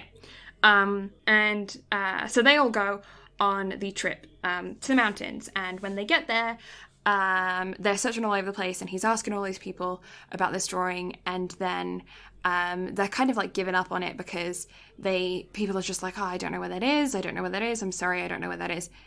And they decide to just stop off at this one ramen shop, this one ramen restaurant. And they get there, and the waitress comes over, the server, and says, oh, that's a really good sketch. That looks just like it. And I don't know, Itomori. There you go. It looks just like Itomori. And she goes, it's such a good drawing. Hey, husband, come over here. He used to live there. He used to live in Itomori. And he's like, oh, you know where this is? You know, that's awesome. Where is it? Is it close by here? And that's when the owner of the ramen shop says, Itomori was destroyed in that comet explosion 3 years ago. Everyone there died. It was a horrible, tragic accident. And he is stunned. So the owner of the restaurant ends up taking them to the site of Itomori, and he just sees the devastation of this town that he used to frolic through in Mitsuha's body. He's now looking at it in his own body, and it's completely destroyed, and he hasn't swapped back with her, and yeah, there's no sign of anything. It's just devastated. Then he's like, no, I knew her, she was here, and he's trying to get his friends to believe him, but his friends are just not believing him because they have no reason to, like, it's crazy. And then he's like, no, I have these memos, I have these diary entries that she left in my phone. And he goes to open his phone, and all of the memos in the phone just start, like, flickering away to code and then disappearing completely. And then you find out that 500 people were either dead or missing in the rubble. And so he goes to, I guess, the library or government office or something, and he's looking up the obituary, and he finds her name among the dead, along with her friends and the rest of her family. And then he starts to forget. He starts to forget her name and the places and the people, and he's not really remembering anything, and he's getting real confused, and he's getting real sad. And he's sitting around the table with Senpai, and she's like, hey, that's a really nice red thread you have around your wrist there. And he goes, yeah, someone gave it to me like a few years ago. I don't know who they were though. And then he's like, you two just go back to Tokyo. I'm going to stay here for a little bit longer. I'll catch up. Well, he doesn't really say that. He leaves it on a note, and he jumps ship early in the morning. And he takes his drawing, and he travels to the land of the gods, the underworld, where he travels up the mountain. He goes to the clearing, and he goes to the cave. And it's pouring raining. And the stream, which you first see when he's going to the clearing, in her body, is now like a rushing river because of how much it's been raining. And he's wading through it, and it's up to his waist, when before he was just like trekking through in his ankles. And he goes into the cave, and he goes down, and the sake bottle that he placed there is now covered in moss and overgrown. And he takes a sip of her sake, because her and her sisters were both placed there, and he takes a sip of hers. And as he does so, he slips backwards. And as he slips back, the flashlight on his phone that he's using to see around in the cave points upwards to the ceiling. And that's where you see a sketch or a drawing of the comet flying overhead on the roof of the cave. And then he gets kind of a flash of her life, going through her life timeline. And he calls out to her not to go to the festival. Just don't go to the festival. Don't go to the festival. Get to the school. Like, get safe. And that's when he wakes up as her on the day of the festival. And the grandma says to him in her body, are you dreaming again? And then the grandma's basically like, I had dreams when I was little, but I don't remember because we don't remember our dreams. I just remember I used to have dreams. And yeah, I don't remember them anymore. Dreams fade. So much happened. So much does happen. Like, this is another one of those films to where, like, it's kind of hard to paraphrase any of it or, like, leave some of it out because everything matters. Yeah, completely. And that's why I was going through with the spoiler warning. I was like, I was trying so hard to avoid anything because one little thing. I even think the body swapping is a spoiler because I don't know, like because I went to it completely blind because I like not even having read a description of the film. It was so much more like if I had known one thing, I don't think I would have had the same experience. And so that's why I was gushing about the film, but I said nothing because because the first time that you see Taki playing with the boobs, it's just like, huh? Yeah. Like, it really is. And that's why I genuinely thought it had been like a time loop thing rather than a body swapping thing. Mm-hmm. For like the first few minutes, I was like, I didn't get that it was a body swapping. I thought that she had like gone from pre-puberty to post-puberty and thus had yet to experience the magicalness of boobs. Like, if I had to sit back and think of what I was thinking in the theaters whenever I first watched it, like, I think I can just remember myself being confused. I was like, wait, what? Wait, what? Like, because it's really confusing when you see someone and you think, why are they playing with their own boobs? Why are they so mystified by the fact that they have that body? Because you get that like intro scene and you like see them both like living their own lives and everything, and then you see her wake up, sit up, and be like, what? Where am I? And then look down and like sees like obviously staring down her own shirt, and then just starts groping, and it's like, what? And then without even like, to us, no time has passed. Yeah. But she's dressed, she's running out, she's getting food, and they're like, oh, you're back to normal today. It's just like, what? Yeah, it's a very, like, confusing timeline when watching it for the first time, which is, like, it is definitely one that you have to sit down and watch yourself, because me explaining it, even though I'm going through it in as much detail as I can, because I feel like it needs the detail, I don't think you're going to understand the movie as much. Yeah, like, I recommend watching it twice, at least twice. Like I said, I've seen it through 6 times, and I don't even think it's just 6. Like, I know I've seen the first hour probably 9 or 10 times, and then just fallen asleep during it just because I've already seen it. It's a very peaceful kind of film, yeah. Yeah, like it's like the music in it and the lighting and everything makes it kind of soft, in a way, yeah. And so it's a very somber film. But then, like, I remember jerking awake during, like, this upcoming scene whenever the explosions go off. Mm-hmm. Because that, like, I remember just immediately just snapping awake. Oh, what's going on? What's going on? Yeah. It's very captivating film. Mm-hmm. But yeah, so now it's Taki in her body, and he is going on a rampage, my dude. He is like, we have got to get these people out of here. Somebody listen to me. And Grandma's like, yeah, I believe in dreams. I believe that you're not who you say you are. But also, nobody's going to believe you if you tell them that everyone's going to die tonight. Don't be stupid. And I love how real the grandma is. She's just like, she wasn't like, try your best or whatever. She was just like, huh?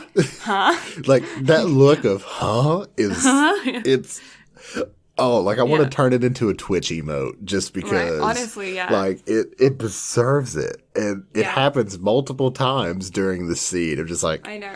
Huh? Oh, one thing that I thought was fantastic that they put in was him overestimating his strength when in her body. When he goes to pick up the grandma to piggyback her up the mountain, he's like, "I got this. Come here, grandma. Like, hop on my back." And then he's like, "Oh my god." I can't just pick her up. And I was like, yeah, that's something that I totally wouldn't even think about, is the fact that if, for instance, you magically appeared in my body, like, I can't open a jar. I'm sorry. Like, and then you want to have some pickles? Okay, you have to get a device to open the jar for you because I can't do it. Yeah, and it was like, one of those things to where I got to thinking about it, like, while I was watching it through this time. I was like, what would happen if Blue and I, like, swap places for a day? Like, how, like, odd. Well, we know what would be. happen for the first, like, half hour. Yeah, that we know what happened there. But then once that settled down, I was like, the amount of stuff that I do on a daily basis, and especially on a work day. Yeah. I was like, I wonder how Blue would react to that. Just the height difference would be shocking. Well, there's not that much of a height difference, though, because you're, what, yeah, but I feel like 5'9"? Yeah, but that's still 3, 4, 5, 6, 7 inches? Did I math right? Yes, you did math right. Yeah, that's a half a foot. Mm-hmm. Like, that's still a chunky height difference. And, like, foot size, like, your balance, like, in my feet. Like, I don't even want to think, like, how awkward that would be. And then with your hypermobility and everything, too. Like, I feel like I would do something and then I would break you on accident. Because, like, yeah, you no get joke. to experience my life with extra bendy joints. Because for me, like, at work, like, I'll pick up 2 5-gallon buckets that weigh between 60 to 75 pounds apiece in each hand. So each hand, like, I'll pick up 150 pounds and just walk with it. Yeah, no, that's more than I weigh. So I'm just like, I don't, like, that baffles me to think, and like... the bruises, okay, this is something you'd have to get used to as well, is I bruise crazy easy. So like I was saying, I got my blood taken earlier today. I have a bruise from the blood pressure thing. You know, where they put the wrap thing around and they fill it with air? Mm-hmm. Yeah, it's bruised me. I'm afraid of what would happen if we were to swap. Yeah, no, I have like a big line. It's about, I don't know how wide the thing is, 6 inches, I don't know, where the seam of the band was. And I've got like a big old blood blister, I guess, down the center. It wasn't too tight or anything. I just bruise. Yeah, I would break you if we were to swap bodies, and then you would come back, and then you would immediately cancel the podcast. But then I think I would break you as well, because I would be like, oh, it's okay, I can move my knee this way and be fine. And then, no. You know? Because, like, I'm used to, you know, turning my, like, sitting in weird angles and turning my legs around, you know, 90 degrees. Like, I can I can put my hand flat on a table and turn it around 365 degrees and make it face front again. Like, I can put my foot on my ribs. The bottom of my foot can go flat on my ribs. Okay, so here's a thought. Could you imagine us streaming in swapped bodies?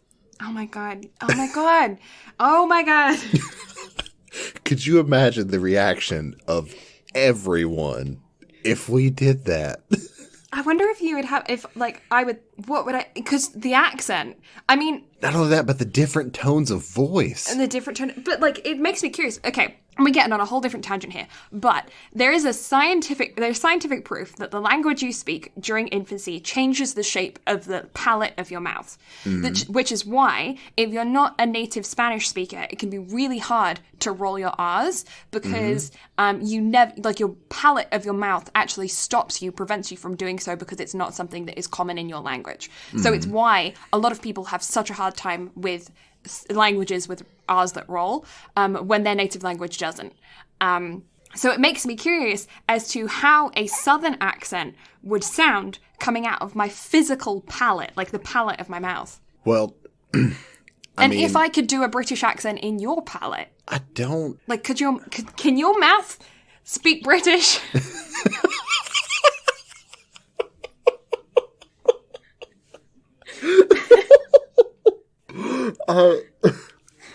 I don't know, and I've said this a few times, but like I I've done everything I can to try to neutralize my accent as much as possible, because with us going into voice acting, like, we need to be versatile with how we speak.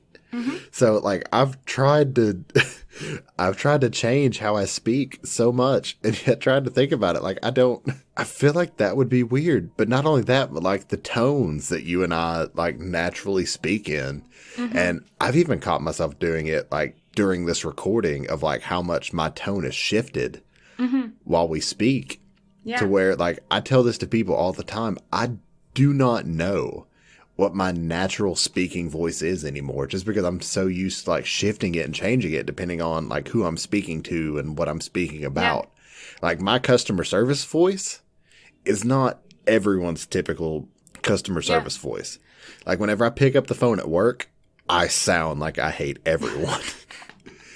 But that's something that I had to develop, because if I had kept that at the store that I was working at prior in Dalton, like, I got ran over that first day, to where like as soon as I swapped to sounded like an asshole, like people's like dynamic with me changed. We're like, oh, okay, yeah, I can't be a dick to this dude. Yeah. So like that would just be strange. Yeah, well, I mean, I fully understand what you're saying about the not having a natural accent. What do you think in? What is your thought accent? I don't, because I'm sitting here. And I think we got on the topic of this on one of your streams not too long ago, of like what does our inner voice sound like? And I don't know. Yeah. Well, because like, I legitimately cannot think, because now like I've listened to our podcast, because since I'm the one who primarily edits these, like I finally hear myself think how I legitimately sound. So you don't know. I don't know. Like, I'm legitimately lost, and I'm curious as to what your answer is, because for me, like, I legitimately just don't know. I think in 50-50, I'll say. 50% Canadian, 50% British, and sometimes Californian when I'm being sarcastic and annoying. But yeah, I'd say that I think probably about 50-50. It makes me very interested because, like, I have some friends that are bilingual. I have cousins that are bilingual. I'm trying to become bilingual, and I'm not at the point yet where I think in Japanese. But my cousins obviously think in both English and Japanese, and my friends think in both French and in English.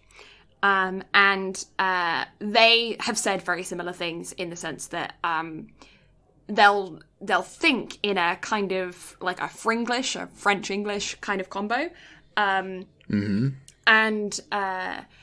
then they'll speak whatever language the person initiates the conversation with. And I find that I do the same thing with my accent. Obviously, it is different in the sense that I'm not speaking another language, but I definitely notice myself speaking with different dialects. For instance, when I'm talking to my parents, I would say things like with which, or to whom, which are a bit posh. And then when I'm talking to my friends back home in England, I would say things like whatever, or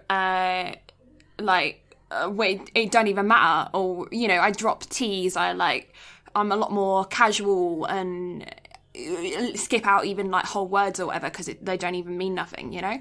Or don't even mean nothing, as opposed to don't mean anything. And like, I've noticed that on your streams too, and I'm sure you've noticed with me, like, just speaking about how like our natural accents and dialects will just randomly like slip out whenever we're not thinking about it or focusing. And I've noticed for you, it's especially bad whenever you play horror games. Yeah. Like, whenever like that fight or flight response kicks into where you're literally thinking about nothing but what's going on, to where your brain shuts off the automatic, like, you know, I have to speak the certain way, to whenever it immediately reverts back to your natural like English accent, where it's just like sets to default. Yeah. But then, like, when I'm speaking to a Canadian, I'm more likely to say things like, "Oh, that's awesome." Like, awesome isn't a word that you use very commonly in English. In my English, we're all speaking English. In Britain, you wouldn't normally use awesome unless you're specifically referring to something that is awe-inspiring or awe-striking. But like, you wouldn't just say, oh, that's awesome. You would say, oh, that's brilliant, or that's fantastic. You know, your first word isn't awesome, whereas out here it's used ten a penny. So yeah, you do like, what would you say, ten a penny? Dozen a dime? Is that what you say? Dime a dozen. Dime a dozen. I got it the wrong way around. Ten a penny. That's what I'm used to. But you call them pennies as well in the States, don't you? Mm-hmm. Like our 1 cent. I wonder why that slogan, that saying didn't transfer then. Interesting. It could be a northern thing, but it's definitely not a southern thing. Like our phrases are very different. So I don't know. It's like language and dialects and slang are just like such a vast thing to talk about. But I've noticed, like, I've picked up on a lot of your like vocabulary, and like I'll randomly slip it in to casual conversation as well. Because like from the amount that I watch your streams and the amount that you and I talk, like I've definitely found myself using the word brilliant in conversation. I'm like, what? Yeah, what? Yeah. Like, soon I'll get you just using the abbreviation and just saying, "Oh, that's brill," and then you'll know you're really English. I've never heard you say that, so that will never catch on. I don't think. I sent that the other day in a message to a friend. I was like, "Oh yeah, that's brill," and I was like, "Oh my god, I'm so English sometimes." It's like, I've been here how many years? And like, sometimes it just like, see, look, it's gone again. Like, now I'm like way more casual than I used to be before. I used to be speaking proper Queen's English, and now look at me. And like, I've noticed whenever you go more English too, like you're more lax and will cuss more. Yeah. Well, the thing about it is that the first time that we are completely on a massive tangent here, Nate. But like the first time that I ever experienced the need for another accent was when I first started school. So I was 4 years old. Well, probably even a little bit earlier than that, because I went to preschool when I was like 2. So, but I'd say probably a little bit older. I'm going to say like 4 or 5 when I first like started noticing it. And I went to a local primary school. And when I went there, I used to get picked on for having a posh accent, which I don't have. My accent isn't like my natural accent. What you heard at the beginning of the podcast, because apparently this is what I'm going with now, that's the accent that my parents taught me to speak with. That's the one that I used to get, because I used to get corrected by my parents, you speak properly. I think every kid did. But when I went to school, I got called posh for that. And it's not like I was posh. I was the same as every other kid, working class. And but when I went to school, I got called posh, and because of my vocabulary and because of the way that I spoke. So when I went there, to stop being called posh, I'd start speaking a lot more like this, which is a lot more, I don't want to say common, but it kind of is common.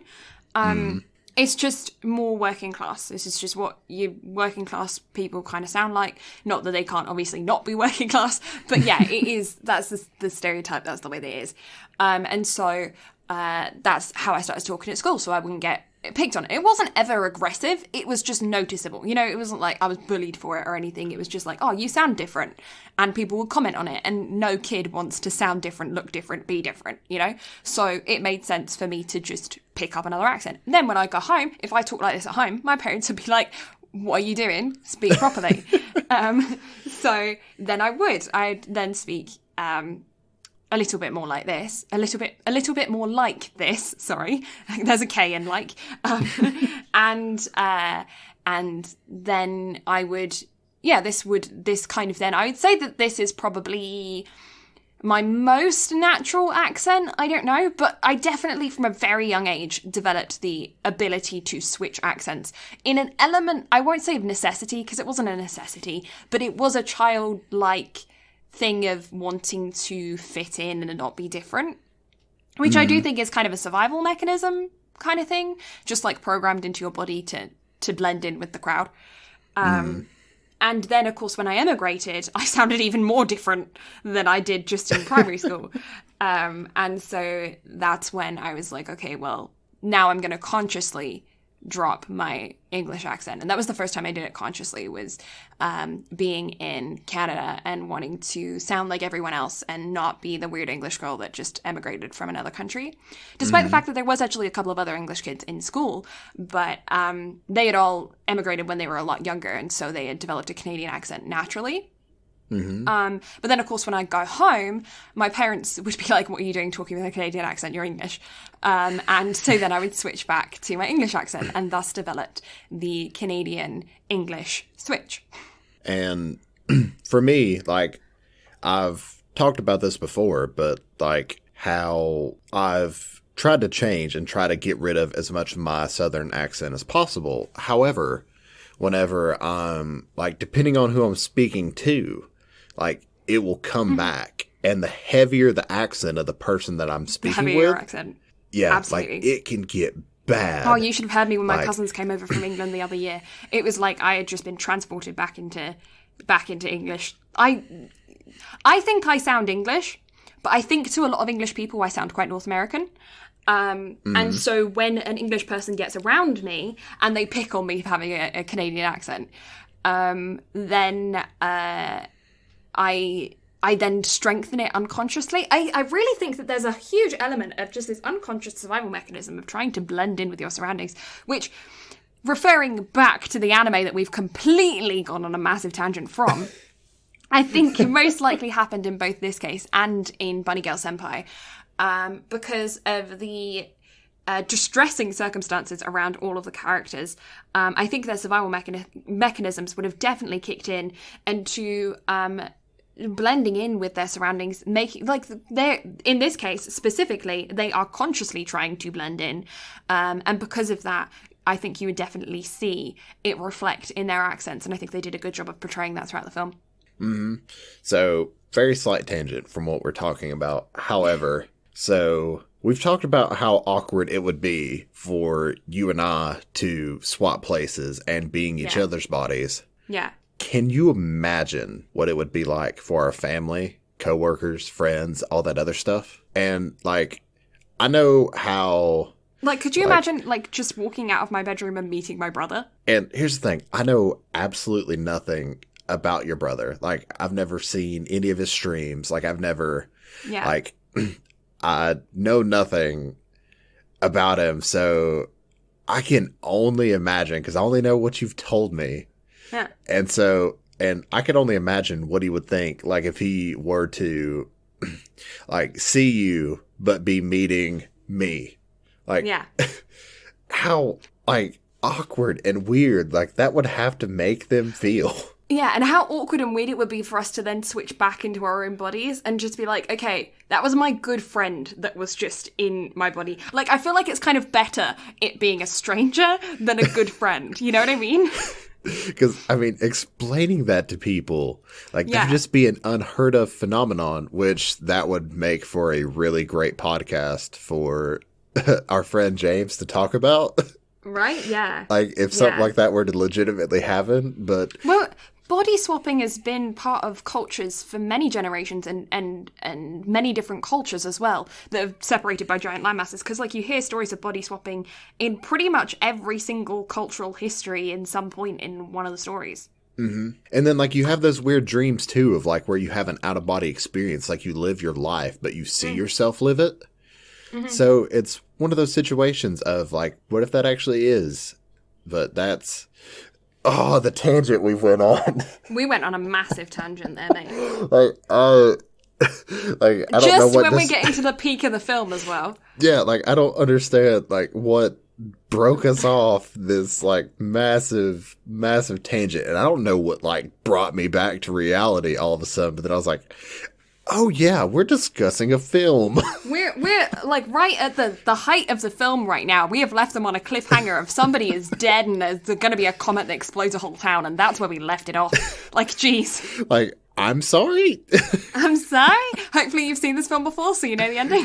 Yeah. If you didn't, why did you listen to all of the spoilers? What are you doing? Like, I don't know if I need to go in as editing Brad and put in a note here of saying, if you don't want to listen to a massive tangent... skip to this part. Like, skip to this number. Force them through it. You gotta listen to it, mate. This is what you're here for. You're here for us to ramble. If any of you legitimately listening, are thinking that we can stay on track for more than 5 minutes, you're blimmin' wrong, mate.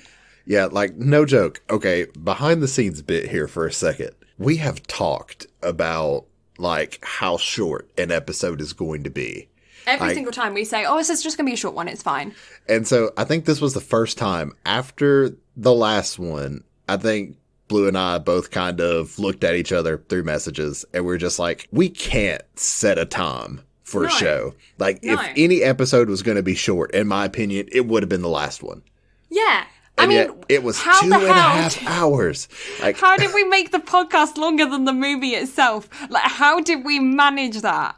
Yeah, and not only that, but the episode about Dive, like, as a anime I did not enjoy. Yeah. How did we go 2.5 hours? But yeah, Kiki's delivery service too. Like, whenever we were talking to a friend of ours about it, either on stream or whatever, I can't remember, but he's like, how did you take a film that is 110 minutes long and talk for 2.5 hours? It's because we ramble, mate. And I mean, like, no joke, I think the past 30 minutes has been us going off on a tangent. Yeah. About body swapping, which it does relate, but also, was that what we were talking about? Were we talking about body swapping? Some of it, maybe. Like, I feel like we started there. I can't even remember what we were talking about. I feel like I just slept through that entire conversation. Welcome back. So, hello everybody, welcome. Yeah, we can make a podcast. My name is Blue, that's Brad, and... What's your name again? Oh, accents! That's what we were talking about. Yeah, accents, right. Okay. Okay, going on a quick little another tangent here because I've got a thought in my head and I have to spill it. One time I learned, and I don't know how true this is, that when you forget stuff is because the little electrical impulses that go between your brain brain cells, I guess, it, like, the electrical impulses, like, it breaks, and that's how you forget. And then when you remember something again, it's that little spark has gone back and the electrical impulse goes back to your brain. And I feel like my brain just, like, got static shock or something and it all came back. You see, that's how I felt about, like, us getting derailed. It's like, I forgot what we were doing and we just immediately, like, derailed, and then my brain was like, oh yeah, so listen. Anyways, so listen. So then Taki decides that the world needs to be saved. He's going to become the hero. He is Batman. This is how it's going to go. I'm Batman. I'm Batman. I am quoting that. That is getting uploaded on something. Editing Brad, you do something about that. Blue tries to do a Batman impression and just fails miserably. I'm Batman. Batman. Batman's having a stroke. I'm just trying to get my voice deep enough, but it's not happening, mate. Batman. Oh, God.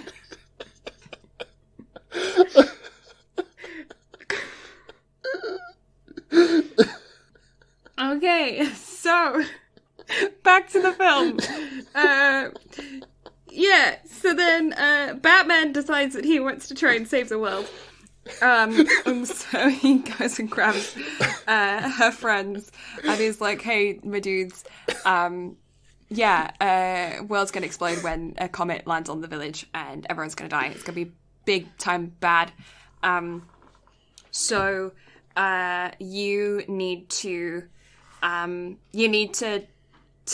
get sorted here. Like, you need to figure it out. We need to save the town. Get everyone in the school. School's a safe zone. And her friends are so cool. They're just like, okay, I'm down. Taki in her body has a real bro moment with Tessie, and they really bro out, and it's really cool to see. Clearly they get on like a house on fire, and so then they take it on board, and they're just like, okay, right, we need to save this town. So we're going to get everyone into the school before the end of the festival, before this comet lands, because a piece of this comet is going to break off, it's going to hit the village, it's going to be real big bad.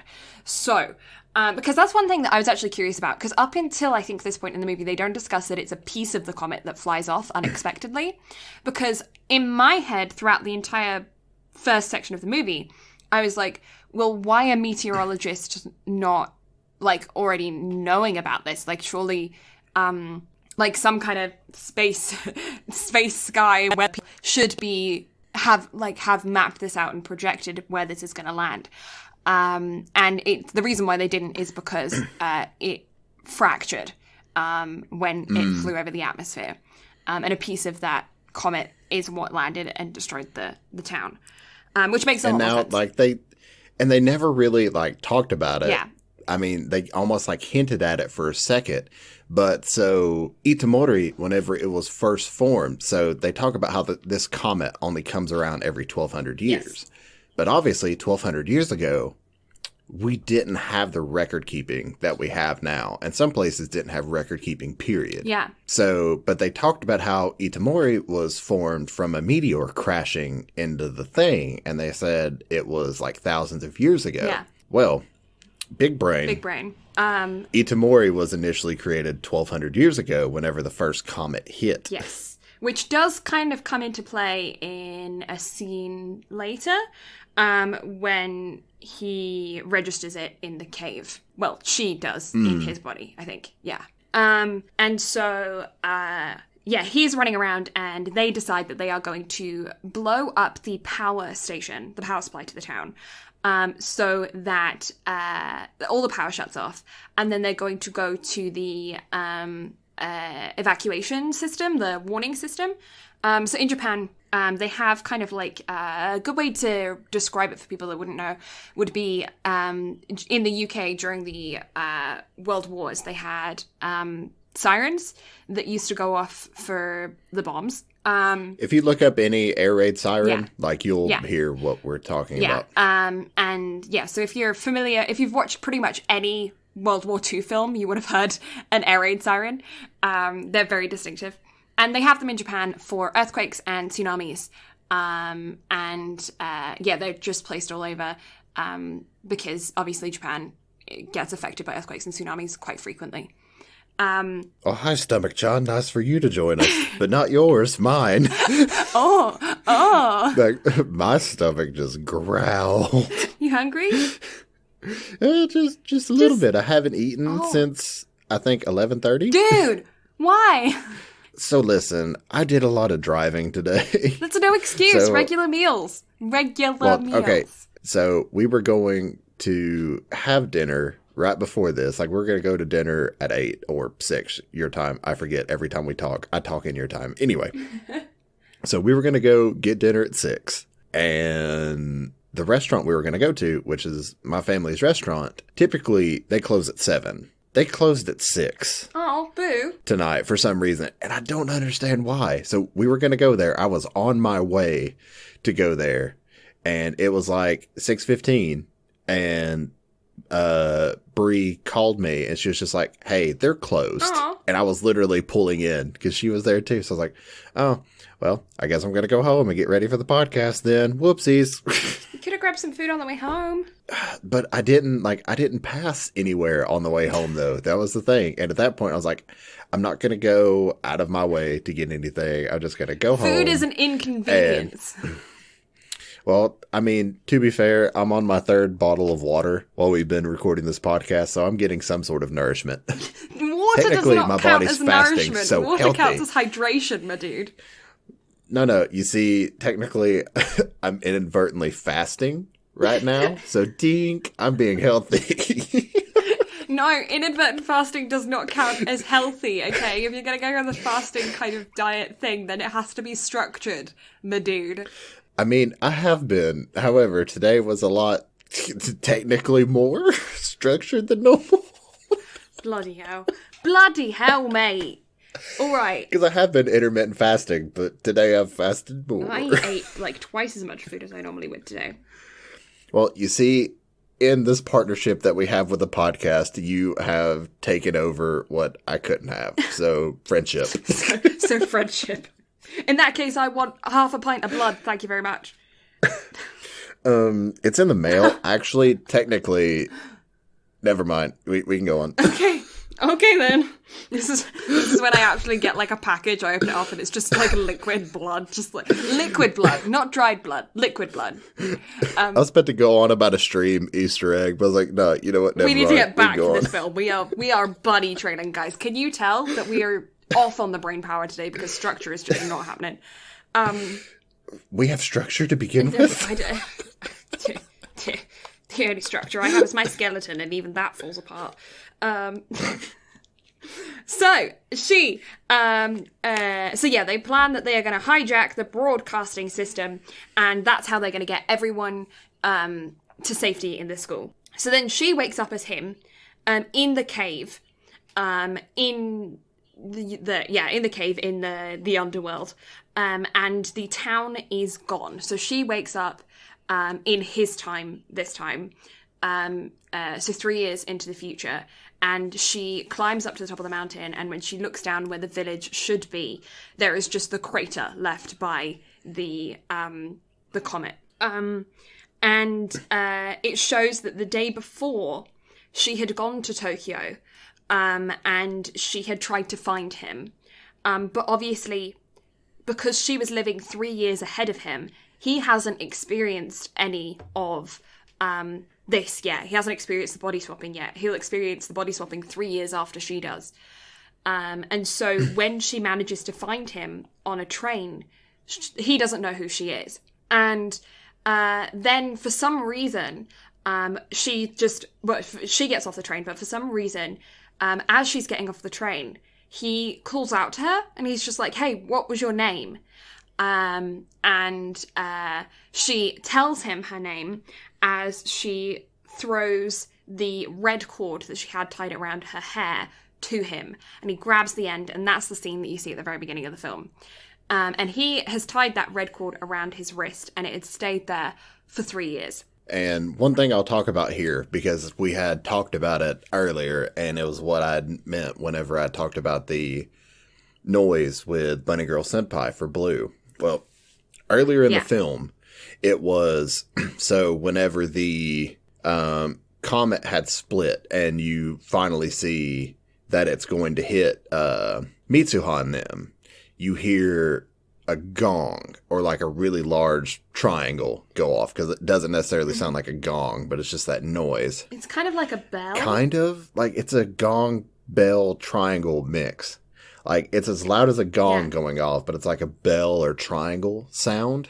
Yeah. And like whenever I heard that this time going through it, like it literally gave me shivers. Like I visibly shivered. And then at this point, whenever she climbs up to the top and looks out over it, like again, you hear that sound, and it's like it's like the characters don't notice it, but at the same time they do. It's like a moment of they're like, oh, or like something has happened.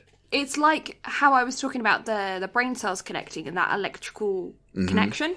It's like that. It's like they have that moment of, I remember, but they don't quite get all the way there. They're like, I remember 70%. And then once this is all over, like the little sound of the Christmas bells jingling, like to a much more subtle moment. Yeah, it's the bells from her dance, from the dance of the sisters. Yeah, it's just the intricacies of the sound design of this film. It's the shrine bell, isn't it? That's the big sound. It's the sound that you ring, when you clap and you donate the 5 yen and you ring the bell. That's what it is. I think so. Or if you're Tanaka-kun, you donate 500 yen because you want to be left alone.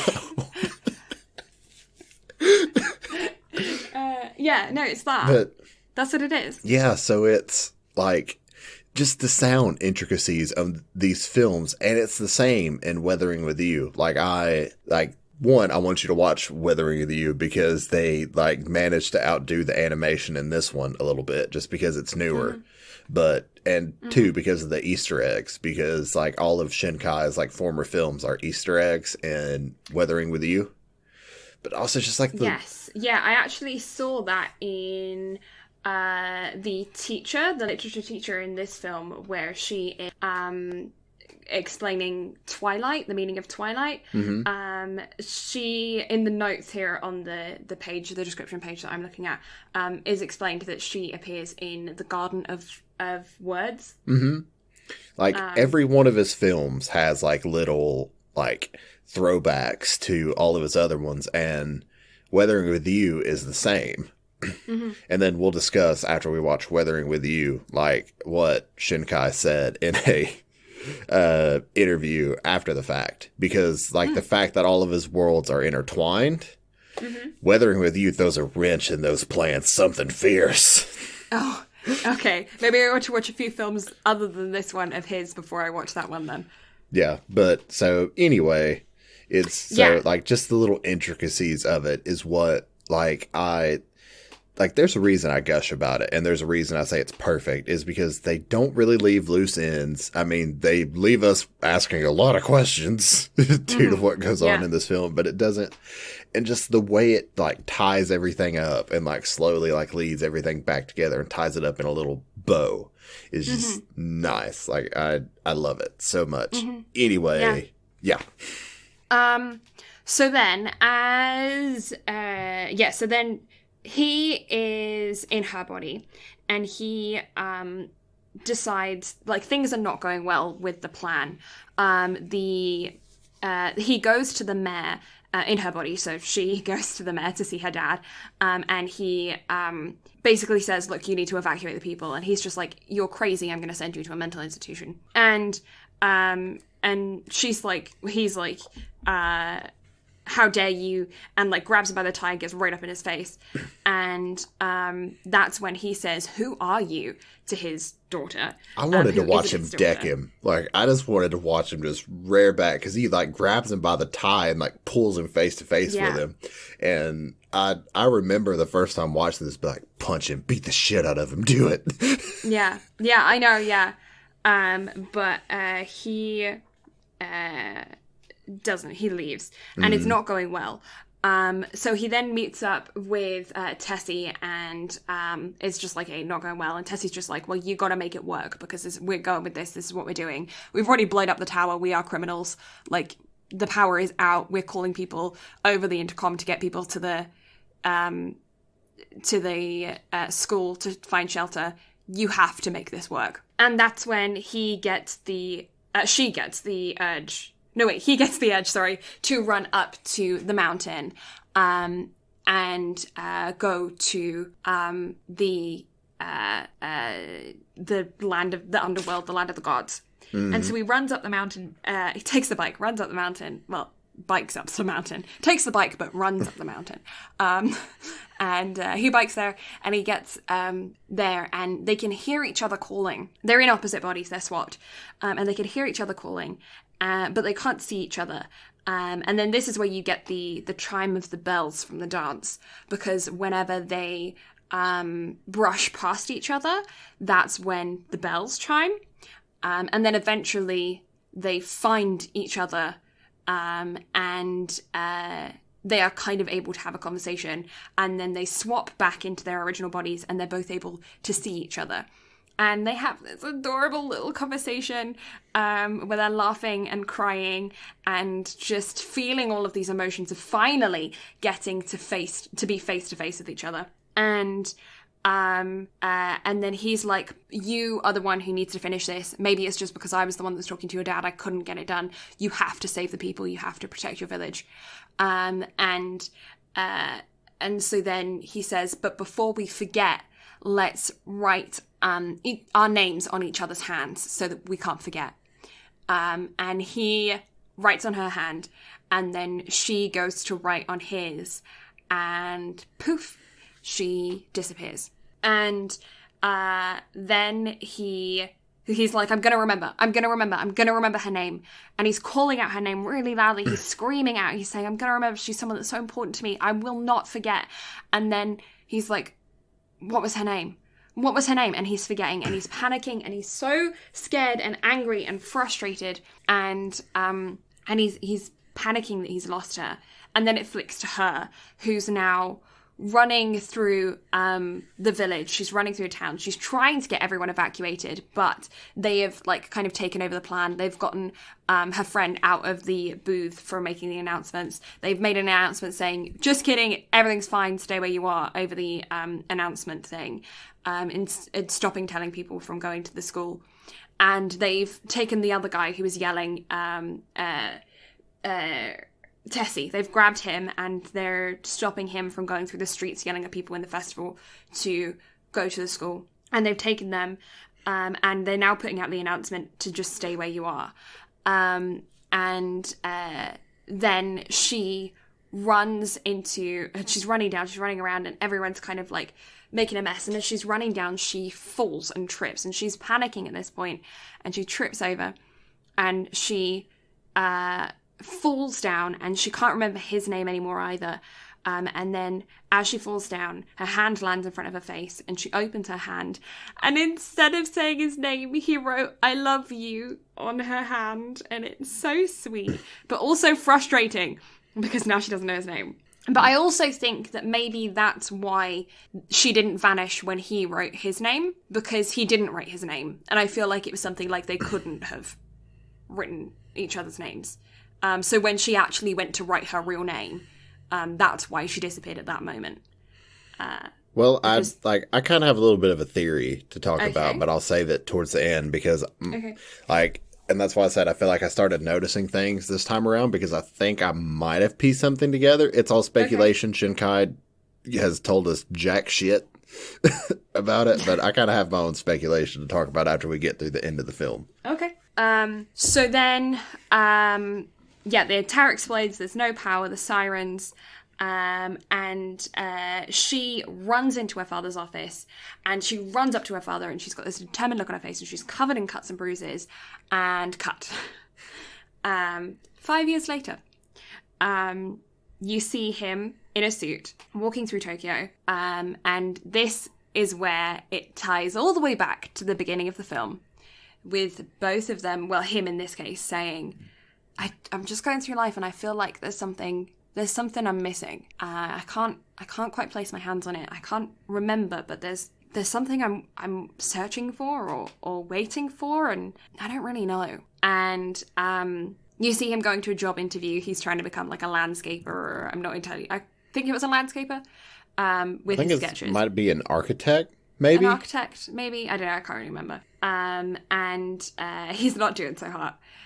He's clearly just out of university, and he runs into his senpai, who's the girl he went out on a date with earlier on, and she's married, and she basically says, "You'll find your person, like you'll get there," and I think they're good friends. I really like them as friends. And throughout this sort of little montage of him just kind of going through and catching up on life, us catching up on life with him 5 years later, occasionally you'll see this little like back of a head with a red ribbon on it and you hear the bell noise, or you'll just see like a shoulder brush past and you'll hear the bell noise, or just like a train, go past and you'll hear the bell noise. And then one time he's in a cafe and it's just after a job interview and it's not gone very well, and you hear Tessie and Sayaka sitting in the cafe, and they are talking about wedding plans. And I told you I shipped them from the beginning, and I was so happy when I saw that because I thought they were so cute together. And yes, they're talking about wedding plans. And he clearly, like, his ears kind of prick up at this. It's registering something, but it's not quite there. And then he gets on a train, and as he's on the train, another train passes by, and he sees her, and she sees him, and their eyes just, like, get really wide, and they, like, have a moment of, like, that's something. And so they both run off of the train on their separate platforms, and they run to go meet each other, and there's this lovely shot of him running towards the bottom of this staircase, and then it pans up, and she's there on the other side of the staircase at the top. And they just kind of look at each other for a second and then just kind of feel a bit awkward, like that they just ran off of a random train at a station that they wouldn't normally get off of because they saw a stranger on another train. And so they then kind of get a bit awkward and just like, he just like starts walking up the stairs, or she just starts walking down the stairs, and they don't really look at each other. And they pass each other. And the bell rings, and then he gets to the top of the stairs, and she kind of gets near the bottom, and then he stops, and then he turns around, And he basically just says, I feel like I've met you somewhere. And she goes, I feel the same. And then the tears start falling between the two of them. And that's the end. And it's beautiful. And it just literally ends with both of them in unison just asking, can I ask you your name? And just, oh, it's so good. Yeah. So, theory time, since we're at the end, because I'm going to gush after the theory thoughts are over with. So, and this is like Bunny Girl Senpai levels of thoughts with like quantum theory and everything else. So, do you think the reason that they forget their names, like forget each other's names, is because they're changing history? Because obviously he managed to save her by like letting everyone know about the comet and like getting everything to swap. And so once that like fade away happens, history has officially changed. So all the memories that have happened stop until he, or like leading up to the point, like he had forgotten everything. He just knew that he needed to find something. So whenever he drank the sake, like he tangled quantum theory for a second and then managed to switch one last time. But then once that happened again, he had actually changed history. So no more. Yeah, I actually think that makes a lot of sense. And that's kind of where I was kind of thinking too. It's that makes sense. That's what I would assume as well. And so that was something that had finally like clicked with me because again, like I had to come in to this podcast and instead of just gushing the entire time, I had to actually sit down and think about it. And so I was like, okay, everything actually makes sense this time. Since I'm not like watching the film just to love it and gush over it. Like I was like, I have pieced something together now. I have officially big brained something. Look at me go. Yeah, no, it makes perfect sense to me because that would make it then a reset point. Mm-hmm. So, and because they were in a different timeline, they were 3 years apart in what they were doing. One thing that intrigued me and is kind of a interesting point is that they were both using smartphones to record what was happening, and they were both going to school for each other, yet they never saw the date, so thus realized there was a 3-year time gap. And it also occurred to me this time going through that, like, they were obviously, like, while Taki was in her body, they were talking about the comet the entire time. But while Mitsuha was in Taki's body, and also all the time during Taki's timeline, they never once mentioned the comet. Yeah. And so that's why I was kind of like, interesting. Yeah, there's definitely an element of mystery surrounding this film, which I think is really good. Okay, so what would you rate it on animation levels? 10. 10? Like, across the board, animation, music, story, like making me feel things. 10s across the board, hands down. Like, I'm not going to sit here and bore everybody with me gushing over every bit of this film because there is legitimately so much that I can go on about. Like, everything that I care about in a film, like, it hits home on everything. So 10s across the board. What about you? Yeah. Animation 10. Sound FX 10. The use of camera work, just the intelligence behind the filmmaking, 10. From a filmmaking standpoint, there's some fantastic techniques used here. Maybe it's just because I'm not huge into the romance genre that this didn't appeal to me as much on the story level thing. I mean, the whole like body swapping time loop kind of thing, that was very, very interesting. But I'm not one to go out and watch a romance, so I don't think it had the same kind of impact on me as it would on other people. I don't think I've felt as emotionally moved during this film as I have with other films. I don't know why. Maybe it's just that I watched it on a day when I had my blood taken. There is that too.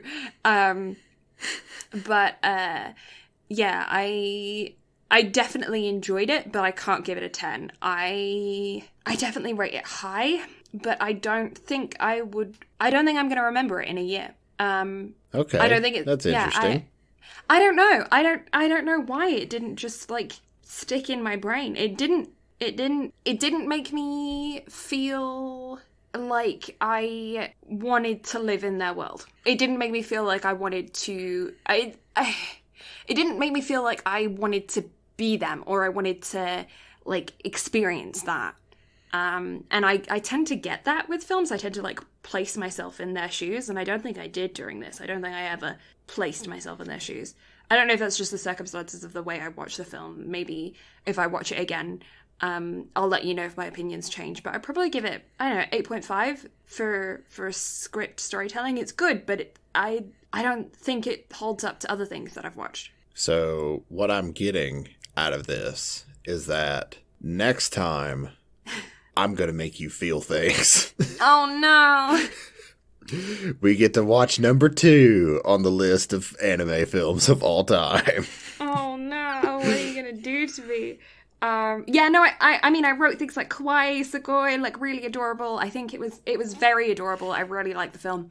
But it didn't have as big of an impact on me as Kiki's Delivery Service, which I, like, in a way, I had less of an emotional attachment to Kiki, but I was so heartwarmed by it. It was so adorable that I find it more memorable. And, like, I have a much stronger emotional attachment to A Silent Voice because it, like, I feel a lot of the stuff that film brings to light. And so that's another reason why I kind of want to watch it in 2 weeks for my choice. Because I'm, like, after hearing your thoughts on this one, like, I'm very curious to how you would feel about that one. But I may hold off on that one as well, just because it's hard to sit through. Like, even though I've read the manga all the way through twice, I've seen the film all the way through 3 times. There is a scene in the film that I don't care how many times I watch it, like, it shatters me. Because it reminds me of, and I'm not talking like Your Lie in April, like boohoo crying, like it reminds me of who I used to be and who I still am at a point. And it tears me apart to actually, like, hear it verbalized. And, like, I feel it. Like, I feel every bit of it. And so I'm just like, I may save that for a little while, just, you know, once the state of the world and everything goes back together, because that's going to be a hard watch for both of us. Yeah. So I may, like, I really want to do it for my next pick, but I'm like, no, maybe I want to eat your pancreas for the next one. Oh God. Okay. But however, I'm curious what your pick for the next one is, because we never settled on it. No, we didn't, and I have options. I want to do another sports anime. I figured on that because I want to redeem. We got to do some redeeming here with the sports anime genre. Okay. So I have 3 options. I'm going to tell you what the animes are and what sports they are, and you can pick because I liked all of them. And all of them are decently well rated. So we have All Out, which is based around rugby. And this is the lowest rated out of the 3. We have Ace of the Diamond, or Diamond No Ace, which I just realized how many episodes that is. That is so many episodes. 2nd season? Why is that so many episodes when there are 2 seasons? Jeez Louise. Okay, maybe we won't do Diamond of the Ace because that's a bunch of episodes. I didn't realize how many episodes that was. Oh, okay, we could do Big Wind Up. Big Wind Up's great. And it's baseball, same as Diamond No Ace. So you got baseball with Big Wind Up, All Out with rugby, and then Kuroko no Basket Season 1, which is basketball. Background on Kuroko no Basket, the other 2 are like humans doing sports. Kuroko no Basket is humans with magical powers doing sports. So, Slice of Life or Space Jam is what you're giving me. Yeah. Both All Out and Big Wind Up have interesting animation styles. Kuroko no Basket is a bit more traditional in the animation style, but the storyline is different. So you've immediately sold me on the baseball one, especially because of the rant I went on the other day with Walker about animation in Forest of Piano versus Your Lie in April. So I immediately have to go with the baseball one, because since it's different, I want to see the animation and, if possible, critique it and, like, pick it apart about things I like / don't like. Okay. Because, like, different animation intrigues me, because in the case of A Silent Voice compared to Your Name, like, they are both drastically different. in art styles. Like, your name is, like I said, just the most gorgeously animated film I've ever seen. And A Silent Voice is very simple. And yet you've seen like the one piece of artwork I did of A Silent Voice with the cherry blossom background with the two main characters in black and white. So, and like that's very true to life to the art style of the film as well. Like, it's very simple, although it is all colored compared to me doing the main characters in black and white. Like, it's just true to form of the anime though. So I'm curious. Okay. Like, once I hear weird animation, I'm like, okay, I'm in. I personally really like the animation style. I'm not going to say it's crazy different, but I do think that it's definitely unique. It's Big Wind Up. It came out in 2007. It's rated a 4.2 on Anime Planet out of 5, so it's got a decent high rating. I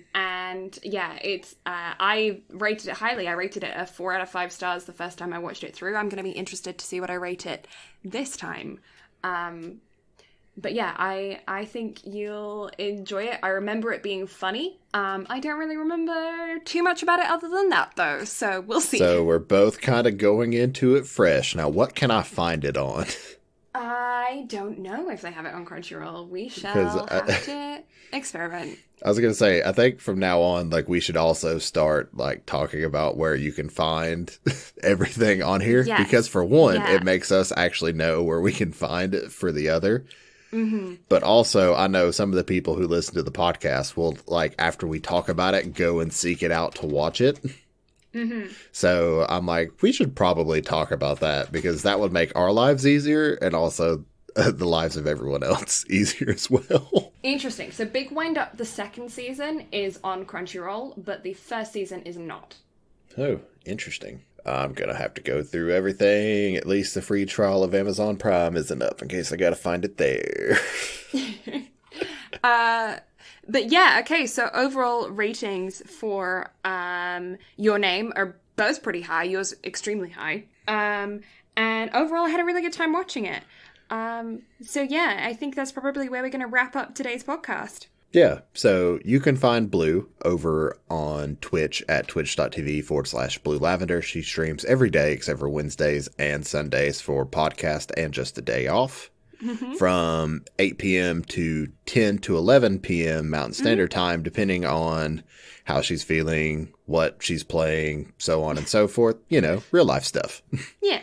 You can also find her on Instagram and Twitter at Blue Lavender STM. And also you can find her links to all of that and her Discord as well on the website bnbanime.com.